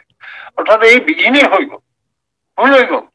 ভুল হৈ যোৱাত তাৰমানে দুইজনে বিপ্ৰই ইজনে সিজনক লগ পাই পেলাই কৈছে যে এইজনী গাইটো যোৱা বছৰ মোক এই নিগৰ ৰজাই দিছিলে আৰু তুমি এইবছৰ কেনেকে পালা? এইজনে কৈছে নহয়, এইবাৰ মোক তেওঁ দিছে, এয়া মই লৈ আহিছো। এইটোকে লৈ দুইজন বিপ্ৰৰ মাজত বাদ বিতণ্ড, তাকে লৈ পেলাই এই দুখৰ বাবে ভাগি হলগৈ আকৌ নিগৰ ৰজা। কাৰণ তেওঁ এইটো অজানিতে কৰিলো, ভুলটো তেওঁৰে হ'ল, একেজনী গাইকে দুইজনক দান দিলে, তাৰ বাবে এই কলহৰ সৃষ্টি হ'ল।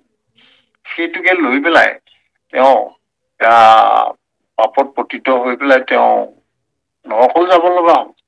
পিছত নৰকত যোৱাৰ কাৰণে তেওঁৰ দেহৰ মানে তেওঁৰ অৱস্থাটো বেলেগ হ'ল, আৰু সেই নিগৰ ৰজাৰ যিটো মূল ৰূপটো সেইটো নাইকিয়া হ'ল।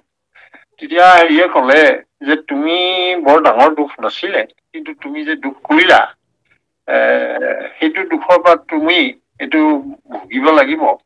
আৰু তোমাৰ এয়া বৰ ডাঙৰ দুখ নহয় যিহেতু, সি তেওঁক এতিয়া মানে নৰকৰ পৰা যমে পঠিয়াই দিলে, বাৰু তোমাক আমি এতিয়ালৈ মুক্তি দিলো, তুমি যোৱাগৈ। এই বুলি পেলাই এতিয়া নিগৰ ৰজা আকৌ নৰকৰ পৰা ঘূৰি আহিলে।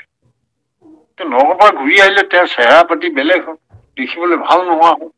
এতিয়া তেওঁ দেখিছে মই ক'ত মিলিম এতিয়া, নিগৰ ৰজাই তেতিয়া সেই গাঁতটো পাই পেলাই তাতে সোমাই আছিল, আৰু সোমাই পাওঁতে সেই যদুবী বিলাকে ঘূৰি ফুৰোতে, ইফালৰ পৰা সিফালে টহলি ঘূৰি ফুৰোতে তাতে এই গাঁতটোক দেখি পেলাই দুজন মানে দেখি পেলাই এইটো কি বুলি পেলাই চিঞৰ বাখৰ হৈ লাষ্টত কৃষ্ণক মাতি আনিলে। এয়াই কথা আৰু সেই কথাটোৰ মাজত এটা কথা, নিগৰ ৰজাৰ কথাটো, নিগৰ ৰজাক উদ্ধাৰ কৰিব, সেইটো কৃষ্ণই কৰিব।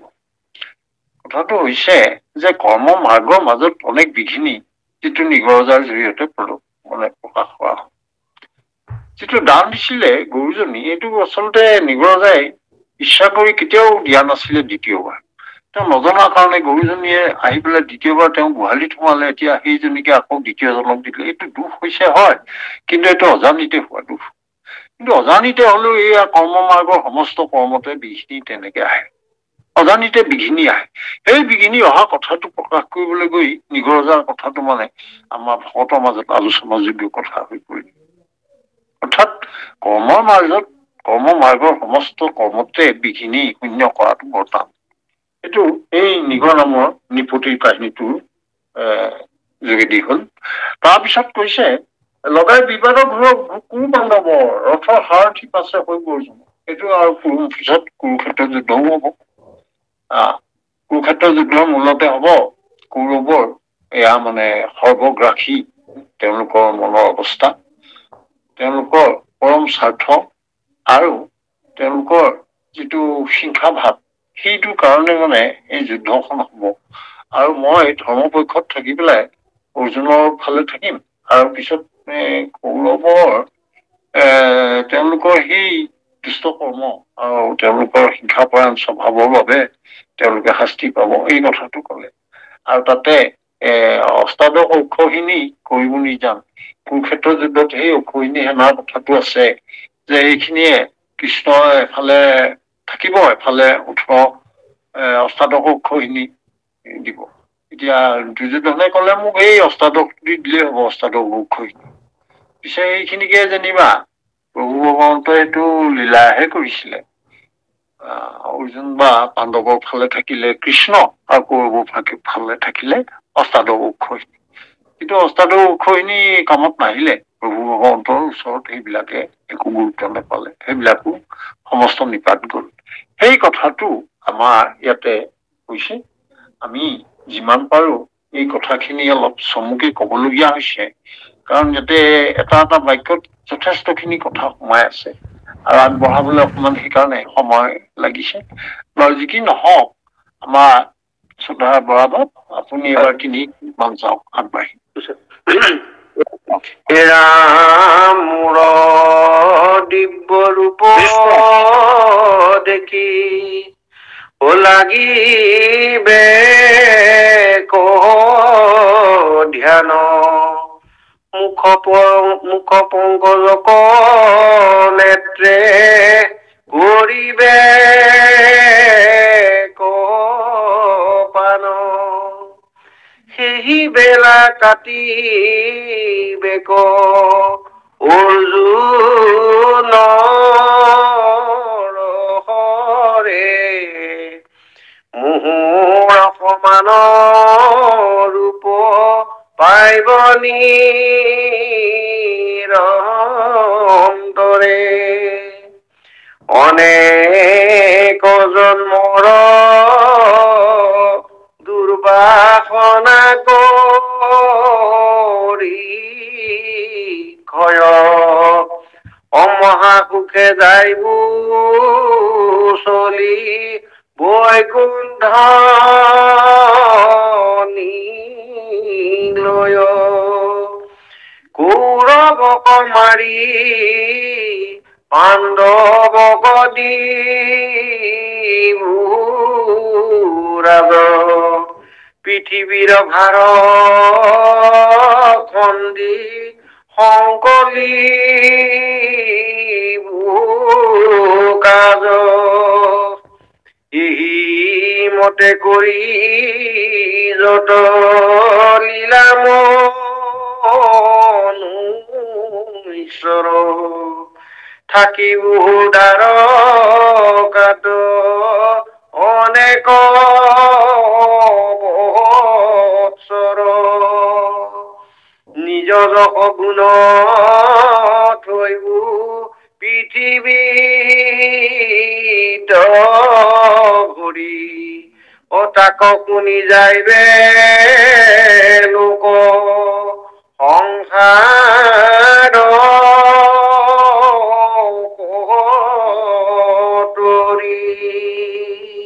কৃষ্ণ কৃষ্ণ বৰ সুন্দৰ পাঠ, পাঠ বৰ সুন্দৰ, বৰ আনন্দ হৈছে। হয় হ'ব হেৰি ইয়াৰ পাছতে দোহাৰিব দেই। নহয় মানে দুটা পেৰেগ্ৰাফে আছিলে আজি, অকল দুটামান কোঠে আছিলে আৰু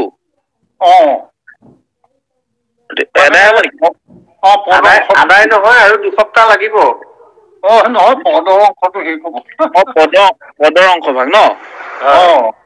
বাৰু হ'ব তেতিয়াহ'লে হয় বাৰু ভাল ভাল কৃষ্ণ আমাৰ ইয়াৰ পৰৱৰ্তী অংশখিনি আমাৰ শিল্পী বৰদলৈ বাপে আগবঢ়াই নিব দেই কৃষ্ণ বৰদলৈ বাপ কৃষ্ণ বাপ কৃষ্ণ কৃষ্ণ কৃষ্ণ কৃষ্ণ বাৰু হাজৰিকা বাপ কৃষ্ণ হয় হয় হয় এতিয়া কথাটো আছিলে কি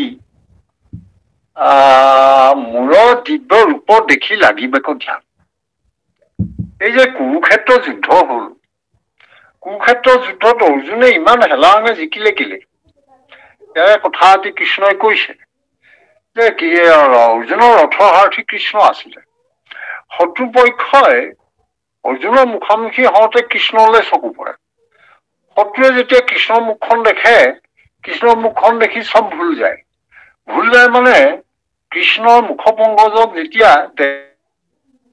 দেখে তেওঁ বিভুল হৈ পৰে সেই শত্ৰুৰ পক্ষৰ পৰা যিজনে কৃষ্ণক দেখিলে সকলো পাহৰি গল পাহৰি পেলাই কৃষ্ণলৈ চাই থাকোতেই অৰ্জুনৰ হৰে আহি তেওঁক কাটি পেলাই এই কথাটোকে যেনিবা আমাক কৈছে এয়া মুহুৰ সমানৰ ৰূপ পাইব নিৰন্তৰে যিসকল তেনেকে মৃত্যু হব অৰ্জুনৰ হৰে হব নাকাৰ শ্ৰীকৃষ্ণৰ তেওঁ ধৰাধামত যি লীলা কৰিলে 125 বছৰ এইখিনিকে মনুষ্যই কথা পাতি ভগৱতীত এই প্ৰভু ভগৱতৰ গুণ গান গাই তেওঁলোকে এই সংসাৰৰ মানুহ দৌৰি যাব এই কথাটো কাললৈ ৰাখি যাব এই কথাটো নাৰদৰ আগত কৃষ্ণই কৈ আছে ভাল বাপ আগবাঢ়ক কৃষ্ণ ৰাম কৰিয়া বিস্তাৰ নিজ পুত্ৰ পুণ্যকৃতৃষয়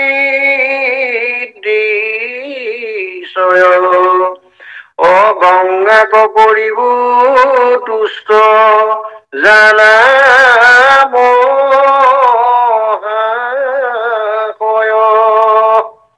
ভূয়া এক শৰণ মাত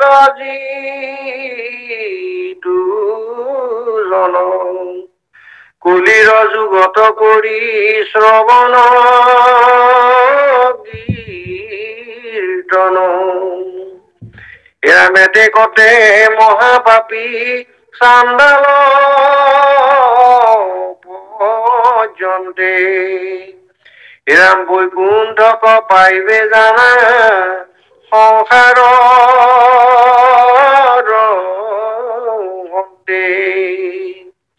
এৰা মাতৰ অনন্তৰে শুনা উৰিষি সৰ্বজানে বিপ্ৰসাপ চলে কৰি বংশ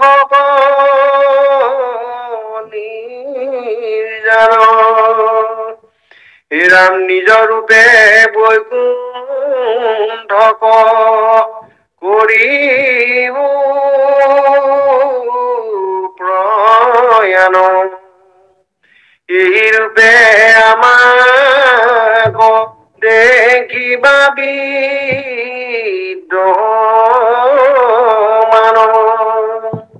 কৃষ্ণ জন্ম কৰ্ম কথা শুনি মাজে দুৰ্লভ বিশ্বাস জন্ম ভাৰত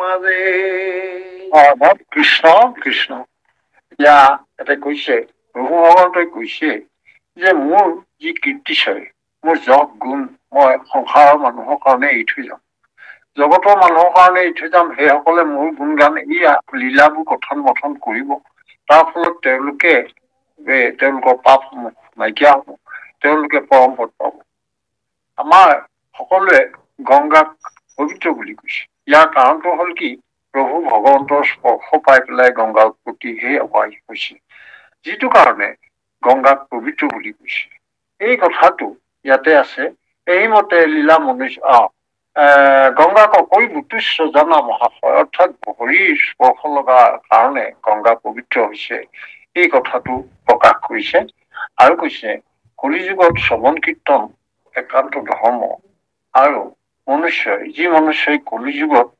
একান্ত শৰণেৰে প্ৰভুক ভজিব তেওঁ মুকুতিৰ পাত্ৰ হব এই কথাটো কৈছে।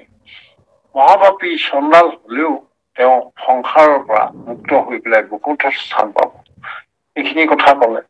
আৰু এটা কথা কৈছে, এই যিখিনি বিপ্ৰৰ দ্বাৰা সাপ দিয়াব, কাৰণ ভূমিৰ ভাৰ হৰণ কৰিবলৈ হলে যদুকুলতো কুলাংগাৰ আৰু দুষ্ট স্বভাৱৰ বহুজন যদুবী আছিলে, সেইসকলৰ বাবে তেওঁলোকৰো এইয়া নাইকিয়া কৰিব। আৰু সেই অনুসৰি প্ৰভু ভগৱন্তই ঋষিৰ হতোৱা সাপ দিয়াই যদুকুল ধ্বংস হব। আমি গম পাওঁ যে কুশবন মাধুৰী বনৰ সুমৰক্ষাই মাধুৰী বনৰ কাজিয়াৰে যদুকুল ধ্বংস হোৱা কথা আমি শুনিছো। পিছত যি এই মানে ব্যাধৰ হৰত প্ৰভু ভগৱন্ত তেনেকে তেওঁ নিজেও যাব, কিন্তু সেই গোটেই লীলাখিনি কৰি 125 বছৰ সংসাৰত থাকিলে আৰু তেওঁ বংশ, নিজৰ বংশ কুলাংগাৰ যিসকল আছিলে সমস্তকে লৈ তেওঁ বৈকুণ্ঠলৈ যাব। বৈকুণ্ঠলৈ যোৱা সময়ত তেওঁ নিজ ৰূপে যাব, এই কথাটো কৈছে। আৰু সেই নিজ ৰূপে যোৱা কথাটো ইয়াত প্ৰকাশ কৰিছে। এতিয়া যিমান কৃষ্ণ জন্ম কৰ্ম কথা শুনিও সমাজে ভগৱন্ত কৃষ্ণৰ কথা সকলোৱে শুনিব লাগে। সেইখিনি কথা পঠন মথন হব লাগে, কাৰণ যিজনে প্ৰভু ভগৱন্তৰ কথা পাতিবলৈ পাইছে সেইজন একমাত্ৰ ভাগ্যৱানজন, আৰু তেওঁ যদিহে ভাৰতবৰ্ষত জন্ম হৈছে, এই কথাটো আমাক কৈছে। ভাল বাপ, এতিয়া একেবাৰে কৃষ্ণ ৰাম ভকত জনৰ সংগ লয়া যত্ন কৰি, কৃষ্ণ কথা অমৃত কপিয়া কৰ্ণ ভৰি, এতেকে দৌৰিবা ঘূৰ সংসাৰ সাগৰে, কলি যুগে ধৰ্ম আৰু নাহিয়াত পৰে, ৰাম তপজ যজ্ঞ দান তীৰ্থ ব্ৰত যত, প্ৰয়াসে সিজে হবে নামৰ লগত, ৰাম কৃষ্ণ কৃষ্ণ উচ্চাৰিয়া যাই নৰে, তাৰ পাছে যান্ত কৃষ্ণ চক্ৰধৰি কৰে, হে ৰাম নচাৰন্ত স্নেহে হৰি ভকত কাছ, যেন ধেনু স্নেহ বৎসৰণে ৰে পাছ, ৰাম হেনয় কৃষ্ণৰ নাম কিয় মুখে, জাকস্মৰি চান্দালু সংসাৰত সুখে, ৰাম জানিয়া সমস্ত লোকে অতে জিয়া কাম, অপাপৰ ভাণ্ডাৰ খোলা উবোলা ৰাম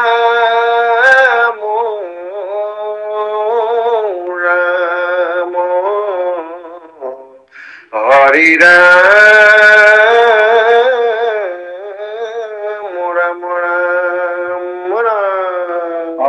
কৃষ্ণ আমি অন্তিম অৱস্থা পদৰ এইখিনিত কি কৈছে, প্ৰথমে কৈছে ভকতজনৰ সংগ লব লাগিব, সংগ লব লাগিব, আৰু সেই সৎসংগত থাকি কৃষ্ণ কথা অমৃত সমান এই কৃষ্ণ কথা অমৃত পান কৰিবলৈ কৈছে।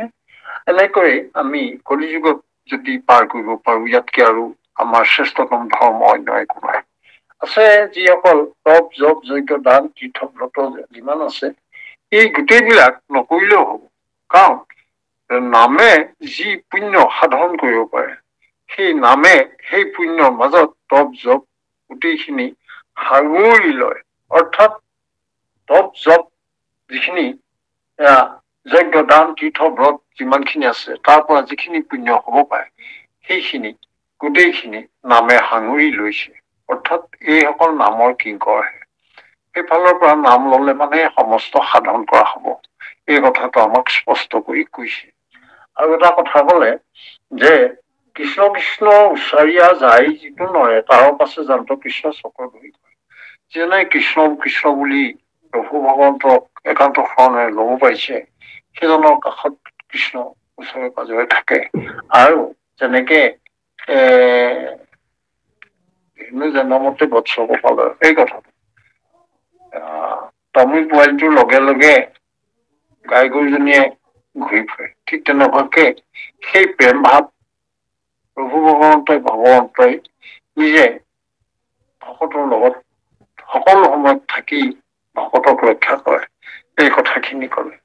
এয়া এই হেন কৃষ্ণৰ নাম এয়া আমি সকলো সময়তে লব লাগিব। আমি যিয়েই নহওক কিয়, আমাক কোনোবাই চাণ্ডাল বুলিও কব পাৰে, আমাক কোনোবাই ভিন্ন ৰূপে তুচ্ছ তাচ্ছিল্য কৰিব পাৰে, কোনো কথা নাই। কিন্তু শাস্ত্ৰই এটা কথা কৈছে, সেয়া হৈছে আমি যদি প্ৰভু ভগৱন্তৰ নাম লৈছো, একান্ত শৰণেৰে ব্যভিচাৰ শূন্য ভাৱে তেওঁৰ গুণগান গাইছো, তেতিয়াহ'লে প্ৰভুৱে আমাক কৃপা কৰিব, আমাক সকলো বিপদত ৰক্ষা কৰিব। এতিয়া সমস্ত এই গোটেই কথাটো জানি পেলাই তেজি আনকাম, আনকাম মানে যিটো ভগৱন্তই নিজে মুখেৰে কৈছে সেইটো নিজৰ ধৰ্ম, আৰু ঋষি মুখেৰে কোৱাবোৰ আন ধৰ্ম। এতিয়া আন ধৰ্মৰ কথাবোৰ তাৰ আন ধৰ্মৰ লগত সংগতি থকা যিমানবোৰ কথা সেইবোৰ আন কাম, তাৰমানে আন ধৰ্মৰ যিবোৰ আন কাম, সেই আন কামবোৰ এৰিবলৈ কৈছে। এৰি কৰি পেলাই পাপৰ ভাণ্ডাৰ খুলি মেল খুৱাই দিব কৈছে, বান্ধি থব নাই কোৱা, সেইবোৰ চব উৰি যাওক আৰু এনেকে বুলি কৈছে। ৰাম ৰাম বুলি কৈ পেলাই প্ৰভু ভগৱন্তৰ নাম লৈ সমস্তজনে সেই পাপ শূন্য হৈ সংসাৰত আনন্দৰে থাকি এনেকে সময় পাৰ কৰিবলৈ কলিযুগতেই শ্ৰেষ্ঠতম ধৰ্ম বুলি আমাক কলে। পৰম শ্ৰদ্ধাৰে প্ৰাপ্তমস্ত। আকৌ আমি আপোনালোকৰ চৰণলৈ পুনৰ সেৱা জনাইছো।